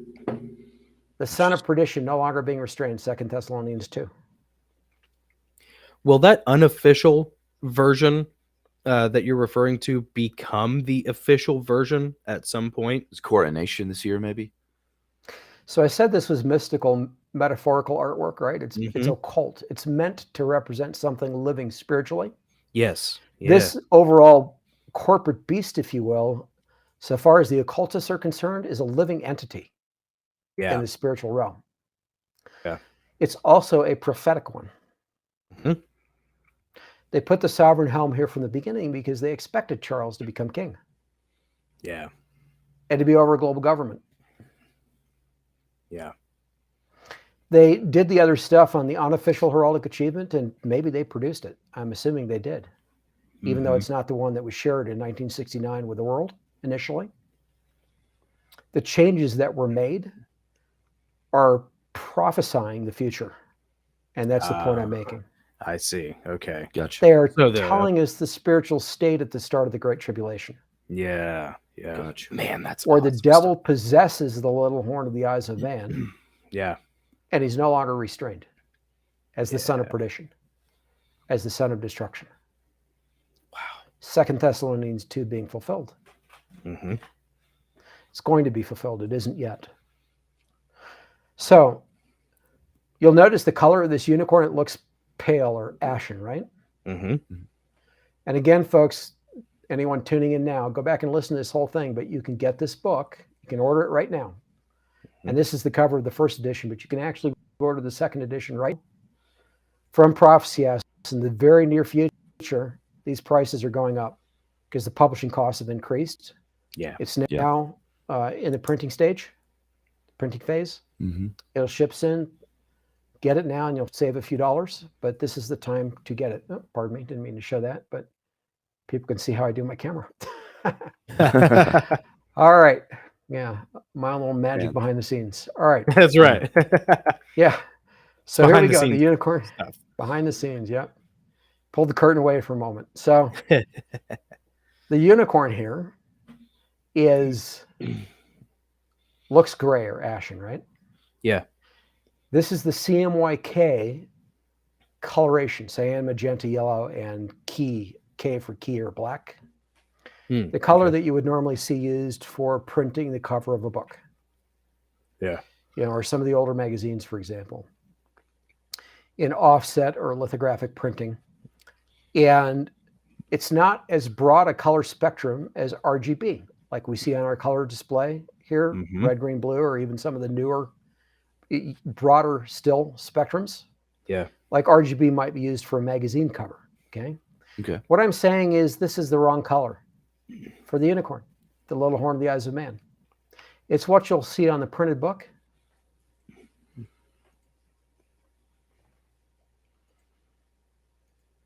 Oh, pardon me. Older and handsomer. All right. So I need to put up a better image of this at some point, but this is the real coloration right here. So you'll notice the white background here. This is a CMYK version of the same cover, okay, of the first edition. Same cover as the first edition, just lower quality because of how this image was produced. But anyways, RGB color rather than CMYK. You can see it's still white back here, but it isn't white gray here. It's now pale green gray. Right. See the green shoe? Yep. Well, as it turns out, Revelation 6, verses 7 to 8, where it describes the fourth horseman of the apocalypse, where you might read that it's a pale horse, Mm-hmm. and some other translations might say gray. And horse, by the way, can be unicorn, it can be Pegasus, it can actually be all those things. Yeah. In the Greek. But a pale horse, Yeah. it's actually actually supposed pale to green be- gray. Yeah. Yeah, It's like the a meaning- necrotic color, Yeah. actually. It's the color of rotting human flesh. Yes. Is Necrosis. the meaning of it. Yeah. Yep, like pale green gray is Mhm. the actual meaning of the Greek Oof. text. Yeah. I think Gary And- Wayne has talked about that before, too. Yeah. Yeah. Yeah, as it turns out, oh, I did it again. I must like to do that a lot. Yeah, as it turns out, that's the exact coloration of this unicorn. That's Charles amazing. is the fourth Wow. horseman of the apocalypse. And Yeah, you will it is. search in vain to find a horse or a Pegasus or a unicorn. Yeah. In artwork anywhere on the planet in any medium whatsoever that has this coloration. Mm-hmm. And here it is on the heraldic Right achievement has the first beast and the little horn of the eyes of man and the Yep. red dragon There in it Daniel is. 7 and Revelation 12 to 13. Gosh. Wow. What are the Tim. odds? Compelling stuff, man. That is Wow. amazing stuff, Tip. That is a killer presentation. Wow. Man, what do you guys think? Isn't this wild? Isn't this a great interview? Man, Vinny Boomba says, "Holy tribulation, Batman!" If this guy is right, that means we are now in the beginning of the tribulation. Charles became king late 2022. True, and as Holly the Rock pointed out earlier, I think it was Holly, the coronation is on May 6th, which is a Saturday. Wouldn't it be cool to have Tim Cohen back, like right after the coronation, to talk about what he observed? Ooh, man, it'd be really cool. This has been a fantastic interview. We've shared a lot of it with you. We're still not done. There's one more segment. We still have one more segment. Kimberly Bonifong is watching. Hi, thank you. Spectra C has also joined. Thank you guys very much. I'm going to go ahead and load up the third segment right now. While I'm doing that, Joe, Oh no. What do you have planned? what are your already? thoughts, my nephew? I know this is all like Oh, gosh, crazy the guy stuff. said it. I'm This his guy- crazy uncle. That's my role. I'm crazy uncle, and he came over to sit with me since Jonathan couldn't make it tonight. Pray for him, by the way. Health issues. Yeah, He couldn't for make real. it. But what do you think, man? What do you think of all that? I know this is like a Hey. total red pill I mean, dump this on guy you is right now. Not playing. This guy is seriously. No. He just flat out says it. He goes, "This guy is the Antichrist." Man, I'll tell you what, man. dude. I've been around for a while. I'm not young. I grew up in an evangelical Pentecostal environment. I've heard a lot of people say they know who it is and lay out their case. But as I mentioned earlier in the chat, I've said this several times already. Tim Cohen's case for the Antichrist is the best, most well-researched, best laid out case I've ever heard. So I'm not saying I totally believe, but I'm not saying I don't. Are you saying he was right? I'm like leaning in. I'm kind of 1987. leaning that direction. I'm kind of leaning that direction, to be honest. He's been like studying this for like Long- decades. And long he's been time. keeping up with this for like Yeah. literally long time. Yeah. Let's see. Kira says I'm definitely rewatching because I finally turned up the resolution so you can see the details. Oh yeah. Definitely turn up your resolution and watch it again. Go back, especially where he's doing the numbering of the name. And on YouTube, and you guys probably know this already, but just in case you didn't, a new feature as of the beginning of this year, you can zoom in on a YouTube video. You can zoom in now just like you'd zoom in on a photo on your smartphone. So just boop, bop, and you can zoom into the video. So you might want to go back and do that too. What really, really gave me goosebumps was when I saw, he's going through the imagery of the coat of arms, and then he goes into the name and 666 and how it calculates in two different languages. And it's the only name that can do that in two different languages. I was like, that hit me really hard. I was like, I need to take a break. I need a Red Bull. You know, I need to go through a drive-through and get some comfort food because it was creeping me out big time. All right, here we go. This is it. This is the final segment, and it's just it's about as long as the others, maybe just a little longer. And by the way, guys, I mean, this is like almost an hour and a half of content. I think it's over an hour and a half of content. And this is what we're putting on YouTube. There's like over an hour more of this that we have reserved just for our patrons as well. So there's an hour more with Tim that we have. And he's going to come back because we didn't get to touch on all the things we wanted to touch on. I'm rambling. I don't mean to keep you guys from the goodness. I'll still be here in the chat as we go through the third and final part of our interview with Tim Cohen. Strike it down. Let's strike it down. And there's another killer thing here. Well, let me go back. Who's that handsome devil? Oh, thank you. Not a devil, but I was told I looked like Tom Cruise. Oh, wait, who's that handsome devil? devil? Looking like that in Lord's Kingdom again. That's right. Yep. I know that feeling. All right. So this statue was created after the first edition of the book was published. This did not exist in 1998 when the first edition of the Antichrist and Captivity was published. And that book was a bestseller, by the way. Yeah. Sold tens of thousands of copies, and then I let it go out of print for different reasons, but that's what I allowed. And God didn't allow it to become a millions of copies seller. Mm-hmm. So they couldn't interfere with Charles' rise to power. I mentioned that things changed last year, a bit earlier in this conversation, in this interview. What changed was two things. An event that happened in Birmingham, England. That's the main thing that changed. Yes. And then 6 weeks later, Charles becoming King of England. But with that event in Birmingham, England, the Lord impressed on me, by the Holy Spirit, I realized Charles can no longer stop. He can no longer be stopped. We passed the point of no return, in other words. His control is so complete now of the globe that he cannot be stopped, even though the global government isn't in place yet. In other words, it's no holds barred now. I also can no longer be stopped. Meaning I'm no longer restrained personally. Yeah. Making this known to the entire church globally. Yes. When the first edition of the Antichrist and Captivity came out in 1998 and sold tens of thousands of copies, hundreds of thousands of people around the world, subsequently learned about Charles as the Antichrist. But most people in this country still haven't heard. Right. The time has come for that to change. Yet we're now at that time. So a lot of people are going to watch this interview. A lot of people are going to share it, as well as others that I'm doing. But the point is, this thing happened in the early 2000s, this statue. It has Charles' face. Interesting. This is his head. On the base of it is inscribed the phrase Savior of the World with British spelling. Whoa. Savior of the world. Charles is here portrayed as an angelic figure, dressed only in a loincloth, standing atop a mass of human bodies, one drinking a bottle of wine, looking up to him as Savior of the world. Wow. This photograph was taken by the British Broadcasting Corporation, the BBC.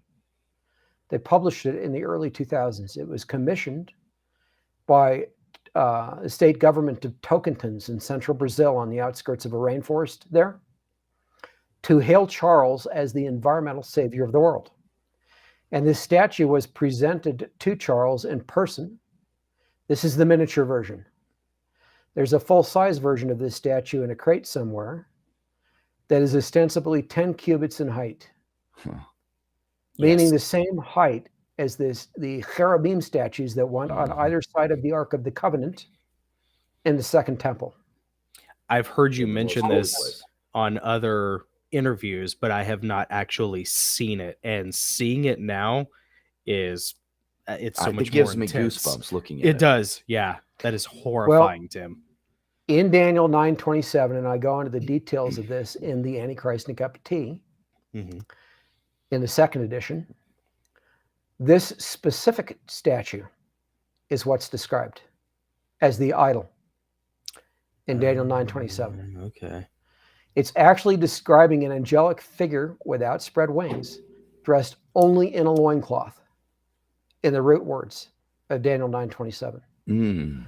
Furthermore, when it talks about confirming a covenant or a treaty, Yeah. the Hebrew word used there is gabor. And confirm is a poor translation. The word gabor means literally to make strong or strengthen. Mm-hmm. By implication, it means to impose or enforce. Mm-hmm. In other words, Israel might not even sign the thing. Israel's enemies might not sign it. We don't know. But it'll be imposed or enforced under this prince of Roman lineage, this ruler of Roman lineage. In this case, Charles. Man. Okay. Well, where I'm going with that is the word Charles, the name Charles, in Germanic languages, literally means strong man or to make strong. Oh, wow. Are you getting it? In Yeah. other words, Yeah. this statue is the one Wolverine. described, Yeah. and the person who's imposing or enforcing the treaty, his name means impose or enforce or So make he's like- strong. He's like Nimrod. He is going to make himself as a Gaborim. It's become this strong. guy. Yeah, it's this guy and this Wow. statue described in Daniel 9:27 is my point. That's amazing. Wow. It's not some other statue. Yeah. And it gets even more interesting than that. So the statue that desecrated the temple in the 2nd century BC under Antiochus IV, and I know I'm butchering his pronunciation. So for you Greek speakers out there, don't write to me and tell me, well, this is how it's pronounced. I already know. Thank you. I have the same problem every time we interview Stephen Pressfield. I butcher every Greek name. Well, and it's like saying Saxe-Coburg Gotha, as a German name before it was Uh-huh. the House of Windsor for the Yeah. British monarchy. If you Yeah. hear the real pronunciation of Saxe-Coburg Gotha or Gotha, it sounds nothing like what I just said. I mean, Or like like it. in the gun world, whenever we actually say H and K's name, Mm. Heckler and Koch, and everybody dances around it. Heckler and Koch, Heckler and Koch, Heckler, Coach. it's anything but, So yeah, I get it. Yeah. Solidarity, brother. Yeah. That's what I'm saying. Thank you. Anyways. Yeah. But the point is, Antiochus placed an idol, in the temple, in the Holy of Holies, besides sacrificing a pig on the altar. And the Romans and the Greeks, Antiochus being a Greek, Antiochus IV, who desecrated the temple, and as a consequence, it had to be cleansed, and then we got Hanukkah, right? The Feast of Dedication subsequently, when the temple was cleansed. The idol that he placed would have been to Zeus. So the Romans worshipped Jupiter, the Greeks Zeus, right? Mhm. And as the head of their pantheon of gods, on Mount Olympus. Mhm. So the way they would portray Jupiter / Zeus, it was the same false god to both of those cultures. Typically was as like a man dressed only in a loincloth, Mm. and often with an eagle next to him with outspread wings, and sometimes with the wings on the actual statue, dressed only in a loincloth. So like what you see here for Charles. Oh wow. But this one has Charles' head. So what's really being done here? Charles is being portrayed as Zeus or Jupiter Mm-hmm. Yep. atop a mass of human Wow. bodies. King of the And gods. by the way- sent to Jeez. redeem. Yeah. And do you know what Mount Zion is actually called in the Hebrew? No. Mount Zaphon. Really? And you know what Zaphon is? No. Olympus. No way. Yeah. Oh wow. Mount Zion is the real Mount Olympus. Yeah. In Another thing reality. co-opted by the fallen. Correct. And I didn't make that up. That's actually in the Hebrew text. Mount Zaphon is an actual name, title for Mount Zion Mhm. in Hebrew, in the Bible. So Zaphon is the Hebrew word, that's used in ancient Hebrew for what the Greeks and the Romans called Olympus. So that being said, there's more to this. In Genesis 3:15, the seed of the serpent, in this case, the Antichrist, he's got a collective seed and then an individual who represents that, the Antichrist, the seed of the devil, Mhm. has his head crushed by the seed of the woman. In this case, the Messiah Mhm. and his collective seed historically. God's collective seed, the seed of the woman. Mhm. Yeah. Only a woman doesn't have her own seed. The man does. The male does, right? The male has the sperm. Right. Right. So the verse in Genesis 3:15, what's called the proto-evangelium, is actually encompassing a virgin birth Mm-hmm. in the Right. prophecy. And I've got a whole book on the proto-evangelium, that one verse in the Messiah history in the Tribulation Period series, because it sets forth everything in Scripture historically and prophetically, or the testimony of Yeshua, the testimony of Jesus, Revelation 19:10. But where I'm going with that is this is an inversion of Genesis 3:15.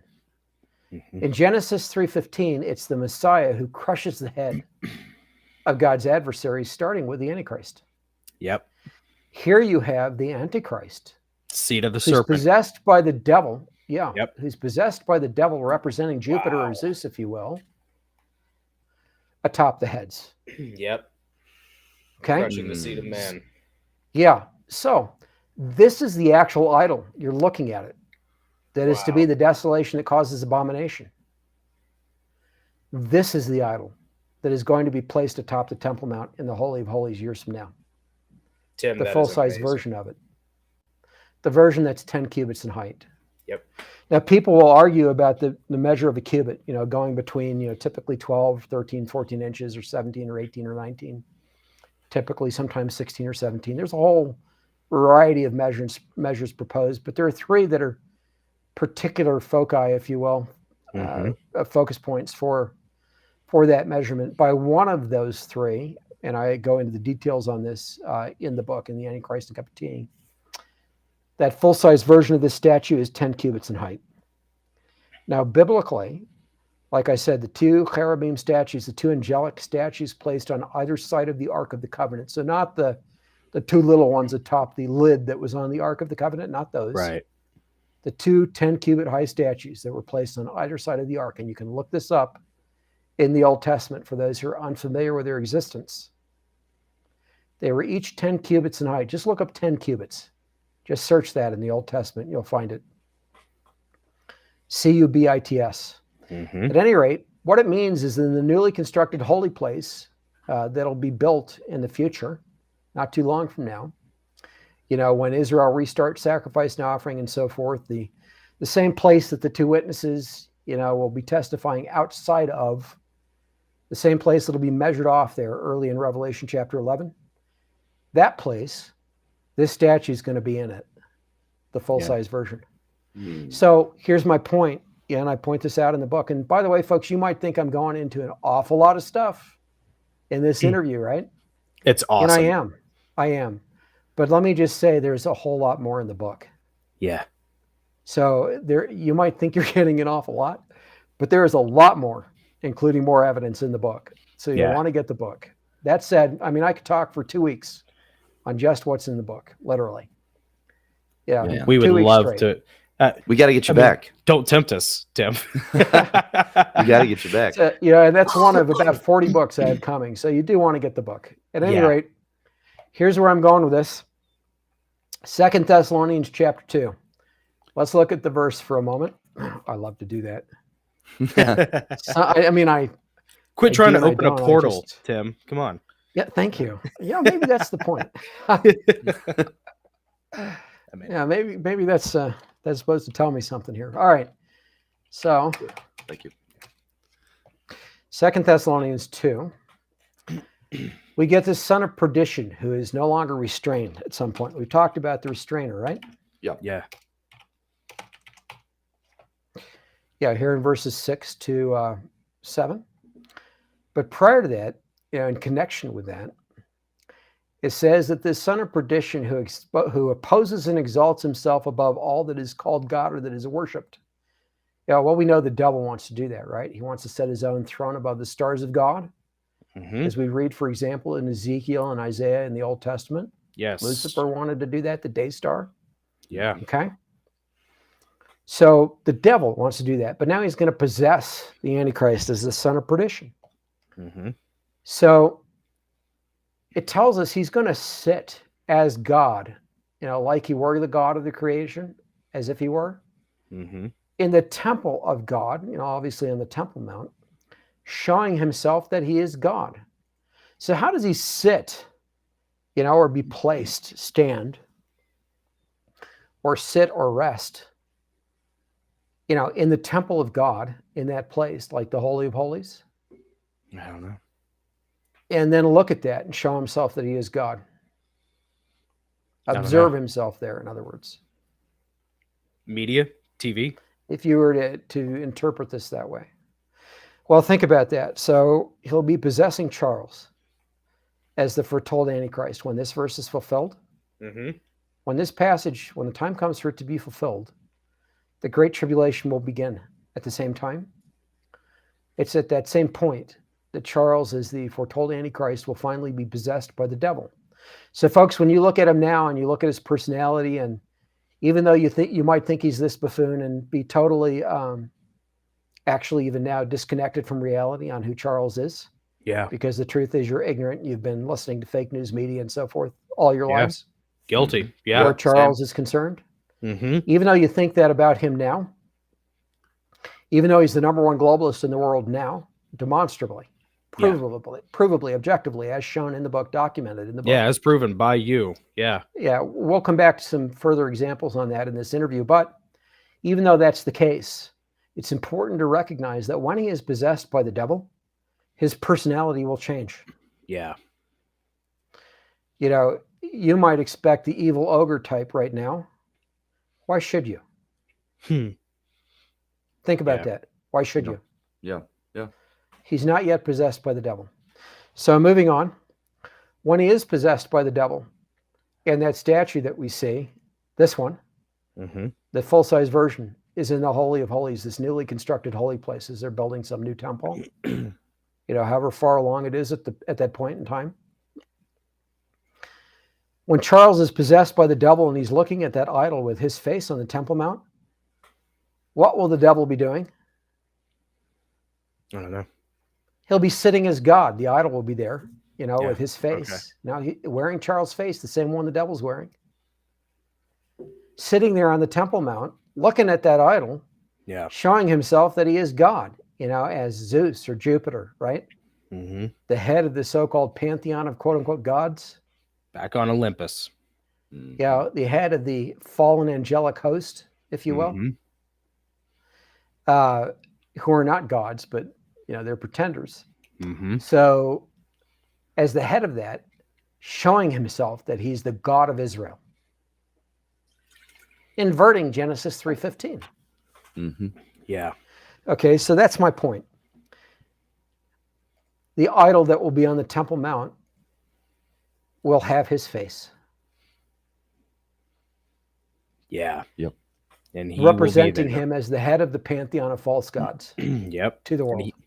And since he's controlling the World Economic Forum, since he's controlling all of these depopulation agendas, he will be able to swoop in as master and comptroller and save everybody. What do you think's gonna Yes. What do you think's gonna happen in the near future? Let's say this year. I mean, he has a coronation Back to me coming here. up. Oh yeah, let's go. Let's get like this. Yep. There we go.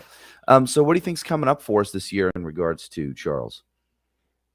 Well, his coronation is supposed to be May 6th. And I won't say everything about the significance of that date. It has significance to me. So it's kind of strange to me that that's the Yeah. date chosen. Okay. But nonetheless,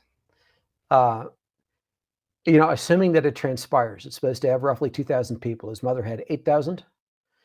And her coronation at that time was also a widely viewed event in the history of the world. And it had the top royalty and the top politicians of the world as audience members directly there, for her coronation, where she was coronated Queen of Thy People, Israel, etc.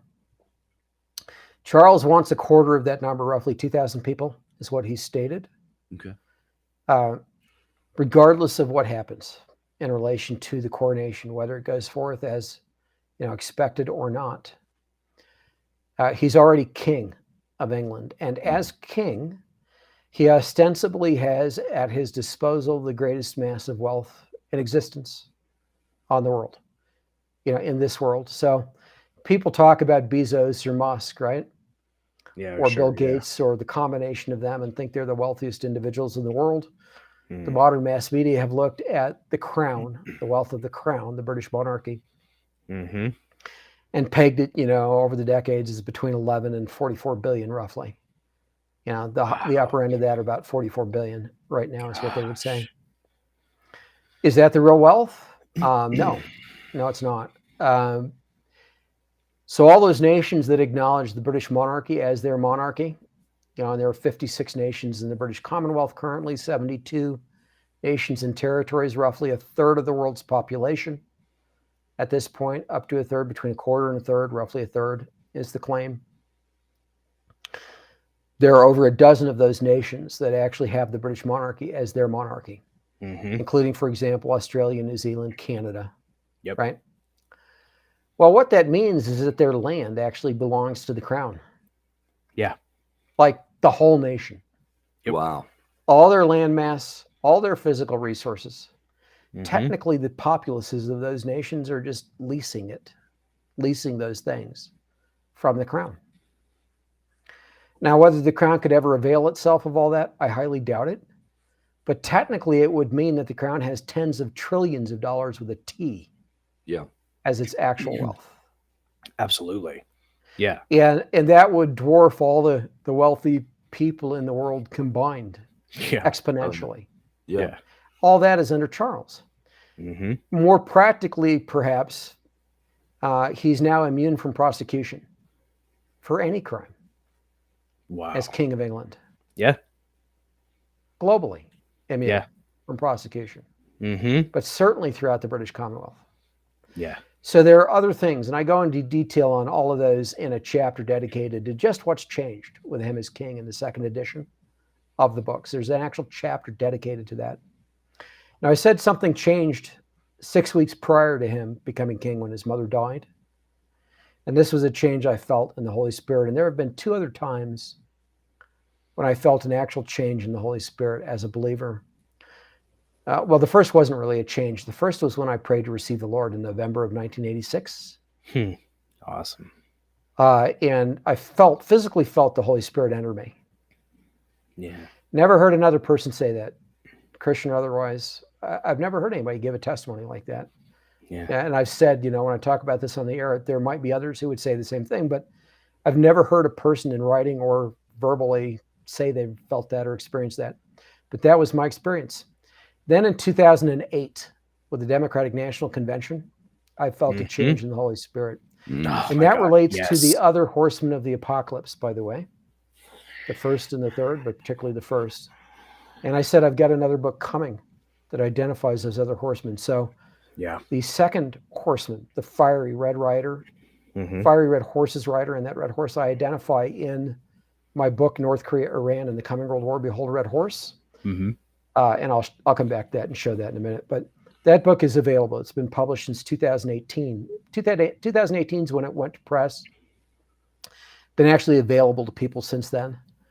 I started it in 2007, so that book also took about 11 years to write, like the first edition of the Antichrist and a Cup of Tea. But among other things in that book, I addressed the war in Ukraine years before it happened. Wow. Wow. Awesome. Yep. So that's in that book. And also the wars that are yet to come. Yeah. Including the ones with North Korea and Iran and Russia and China and NATO being involved, etc., India and Pakistan. In other words, it'll quickly become World War III once North Korea and Iran jump in. And that pertains directly to the second seal and the identity of the horse and its rider in that second seal. So that's all in that book. But I have another book coming on the first and third seals, not yet mentioned on Prophecy House's site. I go into all that because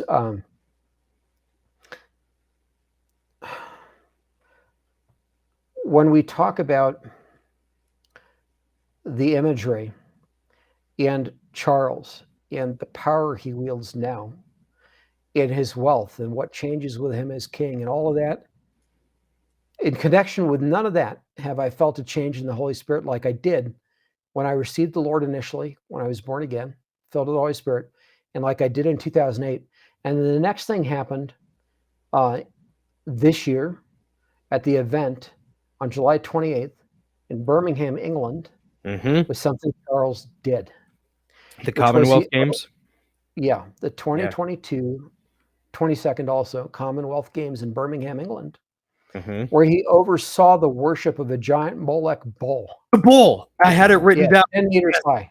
They rolled out this giant bull, and he's presiding over it. And oh my gosh, it was.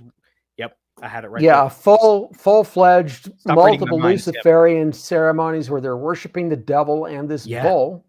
Yeah. And the all-seeing eye, the Tower of Babel, all literally portrayed in this event. And I've covered it in detail, by the way, for people who don't see it right now, if we don't have time. But and we can come back and cover it. But I've covered it in detail in some interviews that are available on my channel. Nice. My YouTube channel, Author Tim Cohen, showing actual video footage from the event, and it's stunning. But the point is, Charles oversaw that, and a third of the world's population was invited to worship the devil. Yeah. In New Age ceremonies at that event where they were reconstructing the Tower of Babel, and with an actual 10-meter high bull idol in the center of it, and a woman riding the beast, facing this mock Tower of Babel, in which the serpent was portrayed, writhing and coiled, with the head of the serpent, this actual glowing star, recomprised, representing Lucifer over it, and with an actual connection to UFOs and aliens in all of that as well, where they reconstituted the Battle of Los Angeles directly over the bull, like a flying saucer over the bull, if you will, in the Battle of Los Angeles, to connect all of this, Lucifer and Molech, Baal Molech worship. And by the way, people don't write to me and say, well, Molech is represented by an owl, not a bull. Well, okay. Actually, Molech was represented by both of those things historically, and also by some other imagery. But the most prominent, in addition to the owl, was the bull. The bull. For Baal and Molech. So the point is, the devil, Baal, Molech, etc., worshipped and symbolized both by the all-seeing eye, Lucifer, and also by this bull at this event, July 28th at the Commonwealth Games, over which Charles presided, which he blessed, where he read a scroll, where unlike the 10 Commandments with Moses, he didn't cast him down and say, no, don't do that. That's blasphemy and, idol worship and so forth. Like Moses, when he came down,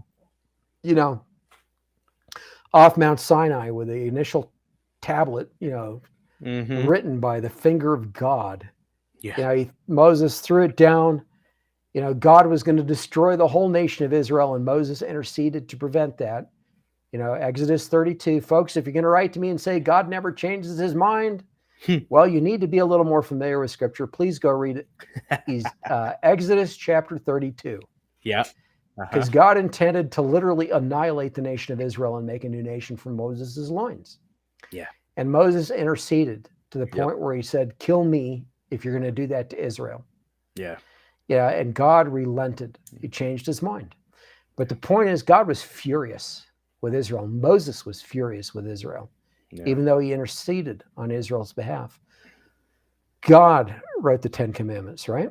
Which Moses was carrying. So at this event in Birmingham, England, Charles, took this little scroll that was carried by sodomites and sexual Satanists, among others, to the games, took this little scroll written by his mother rather than the finger of God, the feminine rather than the male. Oh, the queen. Written by his mother. Yeah. And read it to the audience, approving of the whole event and formally opening the final portion of that opening ceremony. But he was there overseeing the whole thing. He read that and he blessed the event, rather than denouncing it.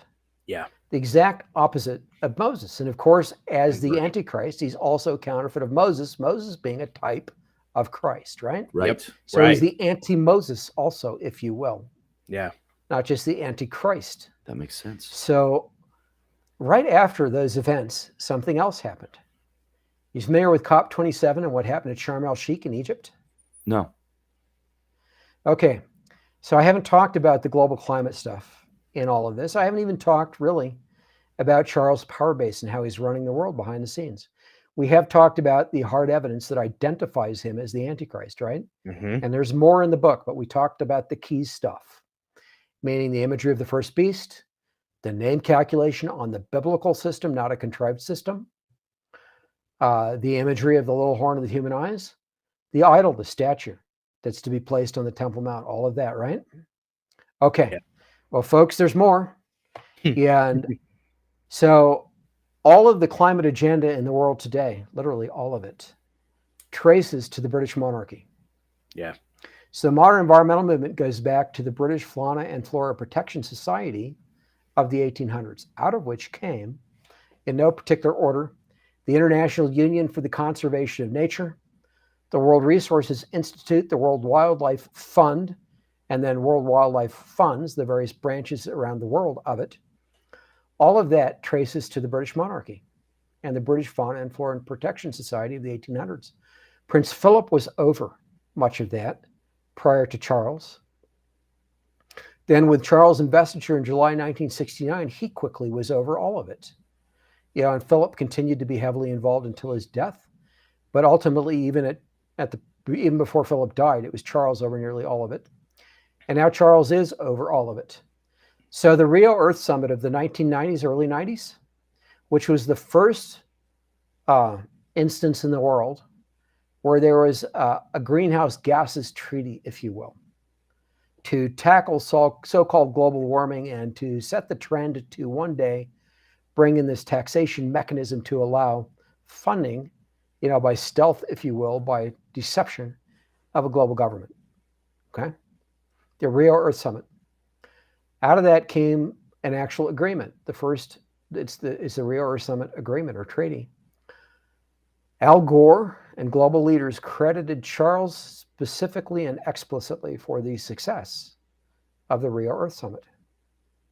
Why?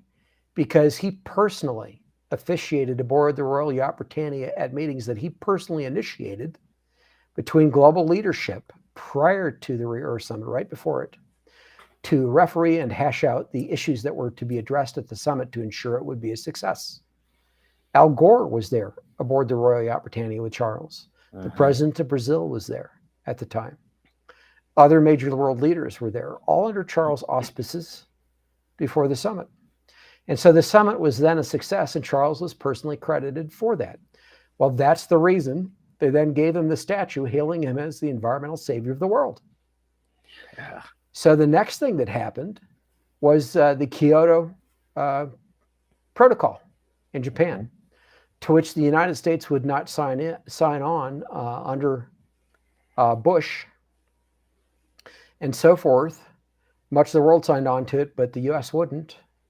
And then the next thing that happened were the COP agreements, the climate agreements, which stands for Committee of the Parties or something like that, a really dumb acronym. Right. COP. You would think it would have some greater meaning than Committee of the Parties, right? Right. But anyway, these are the United Nations global climate talks that are now happening around the world. And the major ones were COP this, COP that, after the Kyoto Protocol, to which the U.S. did not sign on. And the big ones you'll read about in the news historically are COP 12, COP 14, COP 16. COP 15 and COP 16, then COP 21, COP 26, COP 27, and the next thing will be COP 28, right? So COP 21, I think it was, but anyway, I think it was 2016, held in Paris, France. The Climate Accord talks under the United Nations had the largest gathering of global leadership in one place in the whole history of the world. At one time in one place ever. 190 plus world leaders, 150 plus actual heads of state, including, Obama for the United States, et cetera. Yeah. At that event, hosted in France, you would think that it would have been France's president who would have opened it or delivered the first speech or done both of those things. Or if not him, Al Gore, maybe, because people think of Al Gore typically when we talk about the modern eco-fascist agenda and environmental movement. Oh, yeah. Gaia, Mother Earth worship, all that stuff. Mm-hmm. Or maybe Obama, because he was the president of the most powerful nation in the world at the time, right? Mm-hmm. But no, it was Charles who opened the event. It was Charles who gave the first speech at the event. And it was Charles who was at the center of the group photo at the end of the event in the most prominent position. Charles, Charles, Charles. Why is that? Yeah. Yeah, not even a head of state. Yeah, he Why was him? prince. He was prince at the time. He wasn't even. Yeah. He's not even supposed to be a even major control. player. Just, you know, just. Right. Yeah. Prince of Wales. Yeah, just the Prince of Wales. Right? Yeah, that buffoon, that guy. Yeah. Why him? Yeah. Okay. Well, the same thing. Subsequently at COP26, which was held in Scotland, right? Charles opened it. Yeah, Charles spoke at it. Well, COP27 was right after this event in Birmingham, England, right? I believe it was mid-November of last year, roughly. Charles didn't go because now he was king. Yeah. He was supposed to go. He was supposed to be there. He was supposed to speak, right? But he didn't go.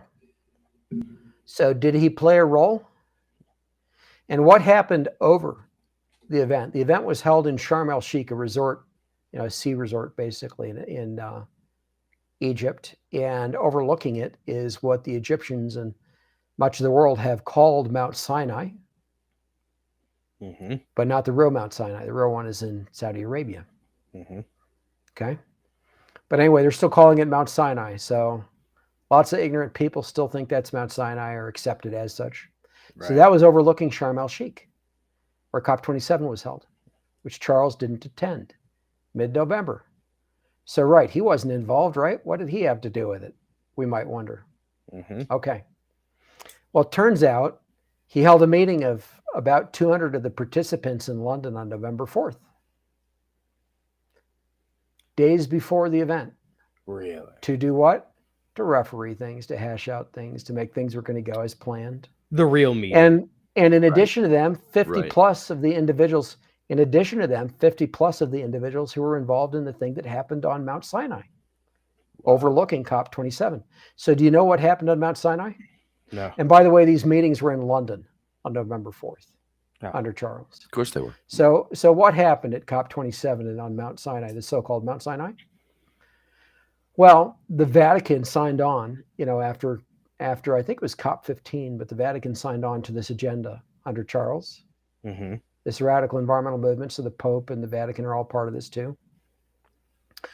But on the Mount Sinai, they unveiled a new set of 10 commandments, a new 10 commandments. An eco-fascist based environmental 10 commandments. Oh, gosh. Yep. Yeah. And they had a few versions of that they put out in the press. And they're all documented, and who was involved in the second edition of the AntiChrist and a Cup of Tea, kind of as an addendum, if you will, to a chapter that deals with what happened in Birmingham, England. Yeah. So here in Birmingham, England, you got this fake thing in lieu of the 10 commandments that Charles is reading from his mother instead of God, written by his mother. Charles approving of this bull idol worship, right, as if he was the one coming down off Mount Sinai. Then what? Months later, now he has affected this thing that's happening on what is supposedly Mount Sinai in Egypt, where an actual fake set of 10 commandments are unveiled to the world based on so-called environmentalism. Wow. And guess what those 10 commandments also involve? A fake new Sabbath. And they're not saying it has to be the same day of the week for all the nations of the world. Interesting. They're saying, well, hey, guys, hey, nations, I'm calling them guys here. Hey, guys, why don't you take a day off each week where people don't drive? Oh, right. People don't use their lights. Consume fossil fuels, or maybe they don't use their lights. Yeah, or you keep the call AC it an above environmental 75 degrees. Sabbath. Right? An environmental Sabbath? Yep.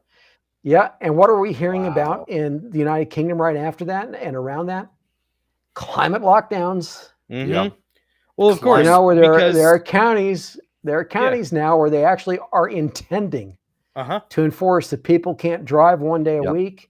Yeah. Where they can't leave the vicinity where they live more than a few, more than 100 plus days in a year. Yeah.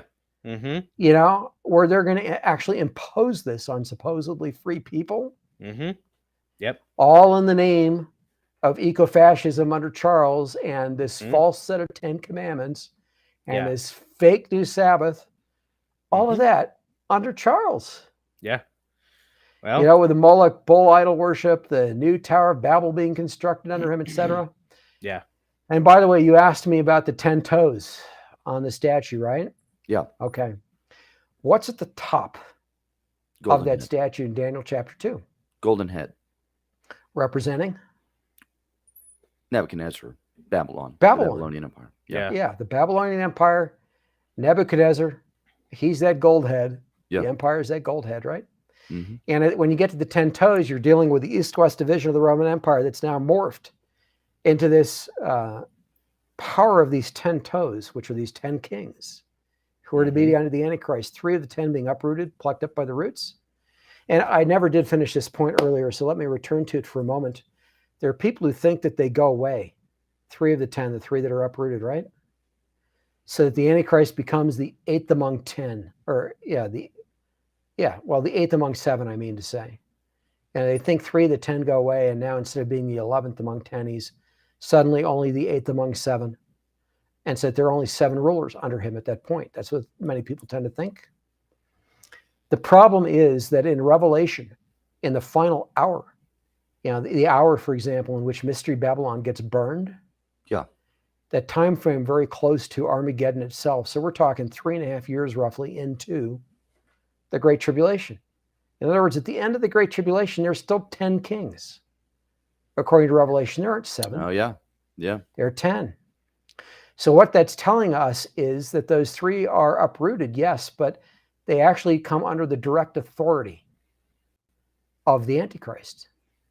Yeah. Who is the head, like we saw on the heraldic achievement, the coat of arms, Yeah. that gold helm, Yep. over the 3 that are plucked up by the roots, right?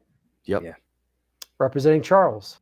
So Charles is in direct control, in other words, of 3 of the 10. They become his vassals, Yeah. like vassals of a king. That makes sense. And I have outlined how he will come to power, how I believe he will. In the Antichrist and Cup of Tea, including in the first edition, nothing has changed Yeah. in relation to that.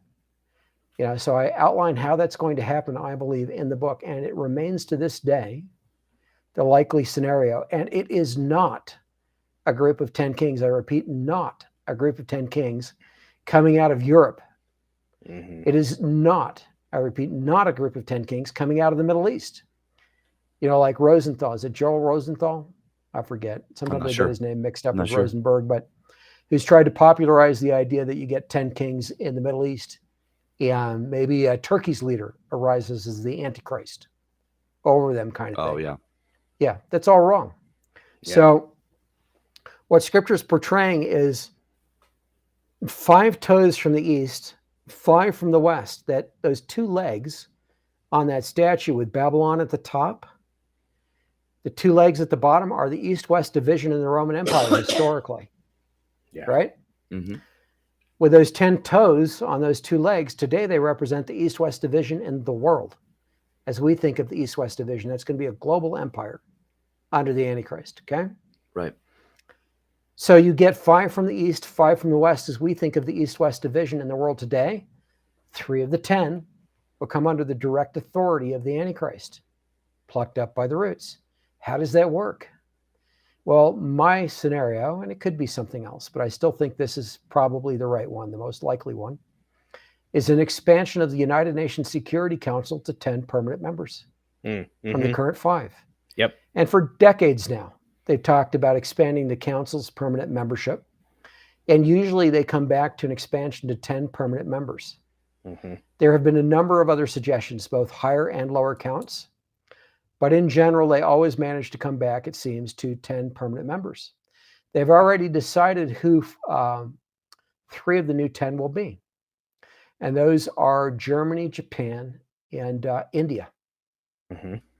They've been debating the other 2 of the new 5 all this time, between Mexico and Egypt and Italy, primarily debating them between those 3, and Brazil also. So that being said, Germany has already decided. What does that mean? It means one day we could wake up and see the Security Council suddenly has 10 members on it. to be more quote unquote representative of the global population, right? Yeah. Yeah. With veto rights. And maybe the next day we could wake up and hear that, the European Union has decided to have its own monarchy. And so we've decided to adopt the British monarchy as our monarchy. Well, who is the monarchy, genealogically speaking, of the European Union today? Well, actually, it's the British monarchy. They are the monarchy of England. Ironic. They are the monarchy of Germany historically. Yeah. Their name was right. Saxe-Coburg-Gotha before they changed it to House of Windsor. Windsor. Because Germany, was involved in fomenting World Wars I and II. Mm-hmm. So German sounded a little too German. Yes, it did. Right before World War II. Mm-hmm. And then, of course, they are the monarchy of France historically. Yep. Yeah. They're the monarchy of Greece historically. Mm-hmm. They're closest to being the monarchy of those four nations historically today. But as it turns out, they're the monarchy of the whole world historically, just about. In Charles' genealogy is the lineage of ancient pharaohs, ancient Roman emperors, ancient Assyrian and Babylonian kings, virtually every monarchy there is in Europe. And of course, they claim to sit upon the throne of David. Well, what about the Muslims of the world? Yeah. Yeah. They're looking for their Mahdi, right? Yep. Yeah. Who has to be a descendant of Muhammad? Yeah. It's not an AK. Yeah. Mm-hmm. Well, it turns out Charles is also a descendant of Muhammad. Yep. Wow. Turns out that he also converted to Islam behind the scenes under one of the world's most prominent Sunni Muslims. So he's a Muslim, so far as the Muslims are concerned. Wow. He also has an honorary doctorate in Islamic studies from the most prominent seat of Islamic learning in the world, in Cairo, Egypt. Mm-hmm. Jeez. So he's also the most prominent Westerner from the whole world to the Muslims of the Middle East, bar none. Yeah. In other words, if they choose somebody to be their Mahdi, if they were to do that, Charles would be a shoo-in. Yeah. What will they do if he receives a mortal wound and suddenly recovers from it and is possessed by the devil? Yeah. So that is my point. Charles has all of those lineages. Yeah. And if we see the British monarchy adopted as the monarchy of Europe, well, overnight then, Charles is in control of 3 of the 10. Who are they? Well, both France and England are already permanent members of the United Nations Security Council. Germany would be one of the new 5. 3 of the 10 would be from the European Union: Germany, France, and England. Mm-hmm. And you would have the East-West division portrayed on those 10 toes. And that is a failure many prophecy scholars have made. Just like I pointed out the failure to look at the biblical numbering system in Revelation 13 for the calculation, or the failure to recognize that the imagery of that first beast has to be present for the man in question before you even bother to try to do the calculation, right? Yeah. Yeah. So many things have to happen, have to come together at once. Well, it's also true of the formation of this global government. You have to have this East-West division. You cannot get that by looking at, say, the Treaty of Rome. And the 10 regions of Rome under it, that led to the European Economic Council or Community, and then to the European Union that we look at today, which of course has many more than 10 members. You cannot get that by any way of slicing or dicing the Middle East today. No. So you can't say they're just coming out of the Middle East. Yeah. No, I mean, when Morningstar is your father, then the sun truly never sets on the fallen British Empire. I mean, the tentacles are everywhere. Yeah.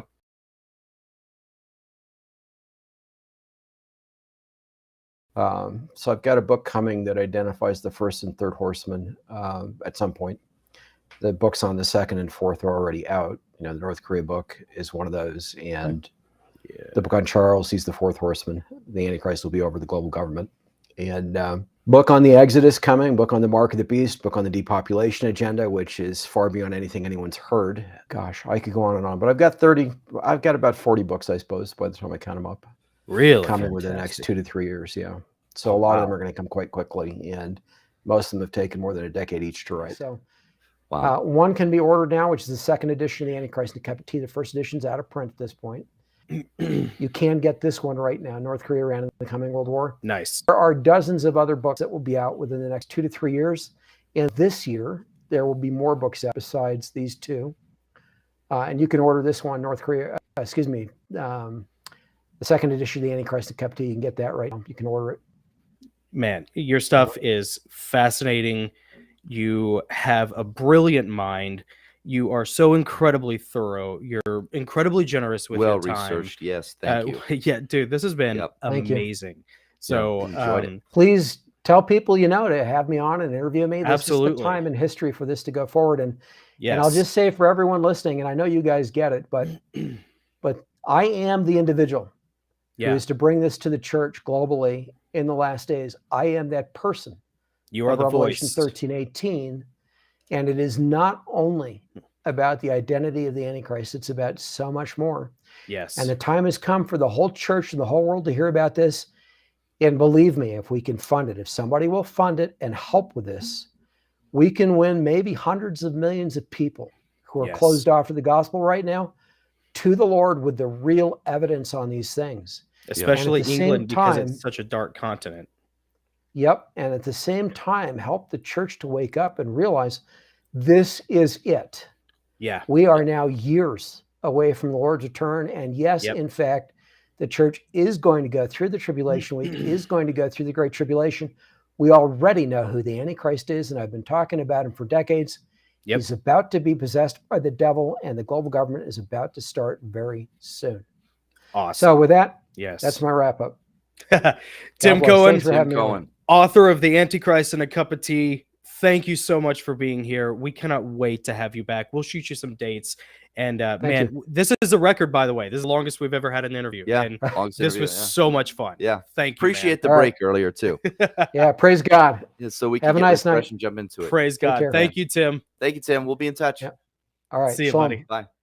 Bye. Hey, if you guys have been enjoying this interview and you'd like to hear the rest of it, including some really down and dirty stuff that we're not allowed to say here on YouTube, head over to patreon.com/thegoslings. We'd love to have your support there and share exclusive content with you. That's right. Keep it cool. And remember, these are interviews that strike down the dark. They do indeed strike down That's the right. darkness. They strike down all the darkness. That's right. Strike it down hard. So hard. So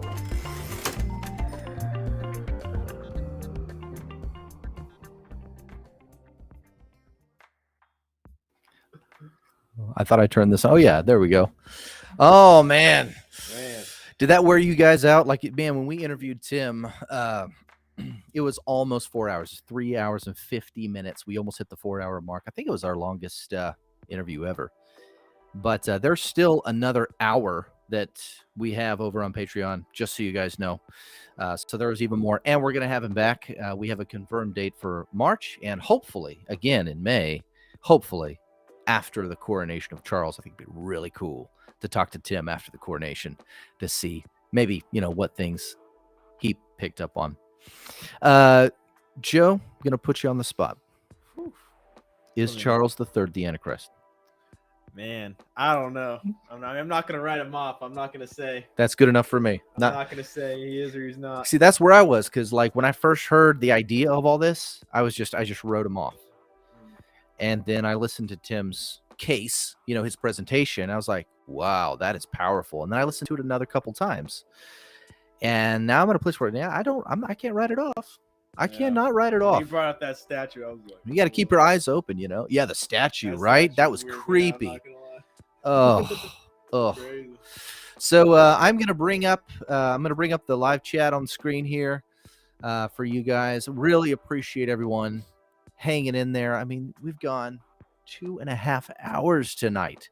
2.5 hours. This has been a ton of fun. Let's see. Off the wall talk, baby. This ain't Joel Osteen. This ain't no Joel Osteen up in here. Definitely not. Definitely not. And just in case you missed it, prophecyhouse.com is Tim Cohen's website. You can find all, his books there, especially The Antichrist and a Cup of Tea. definitely get you a copy. The second edition, and there's actually 2 versions of the second edition, if I'm not mistaken. One actually has the lineage charts added to it. And I'd recommend that one. And if you guys get it, reach out to me and let me know what you think. I know Tim will be thrilled that you guys got a copy of his book. Let's see here. We got More Built Automotive said he wants to know Gary Wayne's thoughts. yeah. Well, next time we get Gary back, we are going to ask him. He should be coming back in a couple of months. He's wrapping up some book stuff. His second book should be coming out soon, and he's wrapping up some things there. But he is planning on coming back, which is great. Derek Gilbert's planning on coming back. Tim planning on coming. John Haller. All kinds of. We're booked up through April at this point. Steven Spielberg, baby. Yeah. Yeah. Some of that end of time Steven Spielberg style. Absolutely. Really glad that Joe sat with us tonight and filled in for Jonathan, who again, keep Jonathan in your prayers. Yeah. He's dealing with some health issues. He could not make it. He is incapacitated right now and really could use your prayers. And Lord willing, hopefully he should be back next week. I'm going to do some back end stuff that I love doing. I want to recognize our patrons, our Hemingway level patrons, Mama Shaw OC, Jody S, American Cars. Thank you guys for your super, super generous support. We could not keep this thing going with the expense of it all without your help. Thank you. And then our Orwell level patrons as well. Christy D, Mike Fisher, Ice Queen Empress, Blue Eyed Bandit, Carol J, Jamie J, Sean E. You guys are amazing. Thank you so much. Joe's actually a patron. Yes, sir. Your man. Thank you. 100%. Bradbury level patron. Appreciate him. And he really stepped up tonight to sit here and co-host with me. My pleasure. So thank you, brother. Appreciate it. And then if you're not a supporter and you'd like to be, you can go to patreon.com/the Goslings. The full 3, almost 4-hour interview with Tim is on our Patreon. And the last probably 2 months of interview guests, the full interviews, unedited, just raw video is on there. So you get all of the good, you get the juice on those. You get the juicy juice on those. There are many other perks that you will enjoy. We have multiple levels of support, but whatever you could do would be so greatly appreciated. And you can join our growing community of Christians and truth seekers. Absolutely. Mike Fisher. Wait, what do we got up here? Mike Fisher says, "Oh, super chat from Mike Fisher. I got to give you one of these. I got a new toy. This is for you, Mike." Yes, that's for Mike Fisher. Super chat. Man, thank you, Mike. Really, really appreciate that. Very generous of you. Jonathan will be excited about that too. He'll be bummed that he missed a super chat. Your support is greatly appreciated. We love you guys. This has been really long. Yeah, wow. And they hung in there, man. 2.5 hours, 80 people right now. Shoot. I know it. Crazy. Normally, your Uncle Jonathan does all the talking at this point, and I just jump in with a little quips and stuff. Uncle Jonathan's got a lot to say. So. I'm going to need a lozenge after this. This is more talking than I'm normally doing. But it's been fun. It's been fun. I hope you guys enjoyed it, and we'll be back. Let's see. You know what to do? You could just I want to point. Random sound on here. I want to point. It's Tricky subject says it's my birthday, 15th May. I wonder if I'll see it. You might get raptured, Tricky. I don't know. Hopefully we'll have time to chat again before May 15th. If not, happy birthday. But yeah, the coronation of Charles and then the rapture and Tricky misses his birthday. That would be awful. Let's see. Gary Gillespie says, "For you brothers are not in darkness, that day will overtake you as a thief." Oh yeah, 1 Thessalonians. Yeah, like a thief in the night. And it says to watch, and we are to be watchmen. Kimberly says, "It's been great." Thank you, Kimberly. I'm really glad that you jumped on and watched tonight. It was long. I hope you guys got a lot out of it.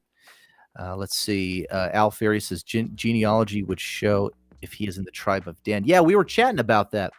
And I think I know that Tim was saying the British monarchy traces their lineage back to King David. But it seems like, I don't know if it was Tim or someone else, but I heard someone talk about how Charles can trace his lineage actually back to the tribe of Dan. So I'll look into that a little more for you and see if we can find that somewhere. I know I've heard that somewhere. So thank you for that comment. It's been on my mind too. And also the Committee of 300. That's something that I don't know about. What is that? I keep hearing the Committee of 300. I don't know, but they keep referencing it. It's almost like this, I don't know, Never heard of that. like the World Economic Forum is a group of elites that get together, and I'm assuming the Committee of 300 is 300 world leaders or heads of state. I'm not sure, but I'd like to know. So I'll have to do a little research. Otherwise, I'm just going to say a bunch of stupid stuff about something I don't know We can't anything have about. his end times go. I can't die a virgin. You hear me? We can't, I need more time, you know what I'm saying? we can't. We're running out of time. We are running out of time. I don't know if there's enough I got time places to see, on the dude. cosmic You know? revelation clock for me to learn all this stuff. But Lord willing, we'll I've be. got dreams, man. Joe's a young guy. Joe's a young guy. He's like, I have please. kids. I got to raise a family, You know, a lot of before my eyes. I know, and a lot of people are like, I don't know if I'd want to bring up kids like right now in this world, and I don't blame them for having that apprehension. Hopefully, things will get better, but things are, like we said a couple weeks ago. It looks like everything in the world is falling apart, but I believe they're falling in place. And so, stay hopeful out there. This is it's all been foretold. God is in control. And Al got back. Al Ferry says Committee of 300 is second or third in the hierarchy of evil. It's sounding like it. Does anyone know what and who William is? I don't pay a lot of attention to William. Other than he's married to the girl that everyone is more okay with than his brother, because apparently it's Harry's wife Meghan that everyone is really disgusted with. Kind of Charles' son. Well, yeah, he's the next in line. Right. He is the current Prince of Wales. Interestingly, though, William's name as Prince of Wales does not calculate to 666. Well, and that was something that Tim had touched on. It doesn't work for anyone else in the lineage, and his coat of arms won't have the imagery that aligns with all of the boxes that Tim checked. So all the things in Revelation it says about the beast, you can find it in Charles' coat of arms, but you can't find it in William's, and William's name doesn't calculate to 666. So he's kind of writing off William, writing off Harry and these others because they just don't fit the pattern and the imagery. Yeah. Let's see here. What is this? Overbuilt says, guys, check out Surrey Papers on YouTube. Let's see. The video Gog and Magog, End Times Nations, Giants are both. Yeah, I'll check that out. I will check that out. Do you guys think that Russia is Gog and Magog? That's kind of a popular opinion. I don't know. Let me know in the chat what you guys think. He was born under a blue moon. Black moon. Black moon, I believe. Or blood moon. Sony- Blood blood moon. moon. Got you right. He was right. born under a blood moon, I believe. Sony, is that William or Charles that was born under a blood moon? Kira says, I just shared this on Facebook. Awesome. I don't ever spend time there. I don't either. But I like it to quick share sometimes. I really appreciate that, Kira OC. Thank you for sharing the video. And a very, very, very small non-committal thing that you guys could do to support us would be to just hit the like button. And if you'd share it, that'd be phenomenal. Those two things would be absolutely phenomenal and be really, really helpful, because it tells YouTube that this is a video people like, and we'll show it to other people, and we'll show it to more and more people. Yeah, absolutely. Trick it out. So Ukraine is part of Magog, I think. Yeah, Gog and Magog. Yeah, this whole invasion could be the beginning of that sequence of events in Scripture. Mike Fisher says, Conspirator of Hierarchy, The Story of the Committee of 300 by Dr. Coleman. It's a great book. Okay. Dude, Mike, thank you. I will look into that. I need to educate myself about the Committee of 300 because I keep hearing it over and over. Let's see. Let's see. Attention, the live stream button on the channel is how you find those videos. You know, YouTube has messed up video listings. They do. And, you know, even if you subscribe and hit the notification bell, you might not get a notification that we're live. And we've been hearing that from some people. The whole point of subscribing, which is so stupid. Yeah, we have a lot of reliance on YouTube and an algorithm that isn't telling everyone who wants to be up to date with what we're doing. It's not telling them when we're doing something, and that's really, really frustrating. But we're working on it. We're still trying to do our due diligence on the back end, which is why it took us forever, like 2 years before we got to 1,000 subscribers, because I didn't know what I was doing. I still don't. The rewards now, though. But we've been learning. Yeah. And a lot of the help with the channel has come the past 3 months from Gabe, our friend Gabe Bello, who's assisted us quite a bit with that. So special shout out to Gabe there as well. Let's see. The committee is higher up telling WEF, the World Economic Forum, and the Windsors and the Vatican what to do. Ooh, that's interesting. So these are like the ultra elite, is what I'm gathering. This committee of 300. Interesting. Okay. Insanely wealthy.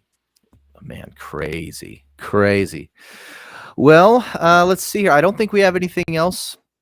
We actually have to run a couple of errands for Jonathan. He has a couple needs that we're going to go meet right now. Again, pray for him, guys. We really appreciate you and being so active in the chat and sharing your comments and just the conversation tonight. We truly hope you enjoyed the interview and got a lot out of it. And we hope that God watches over you and blesses you this week.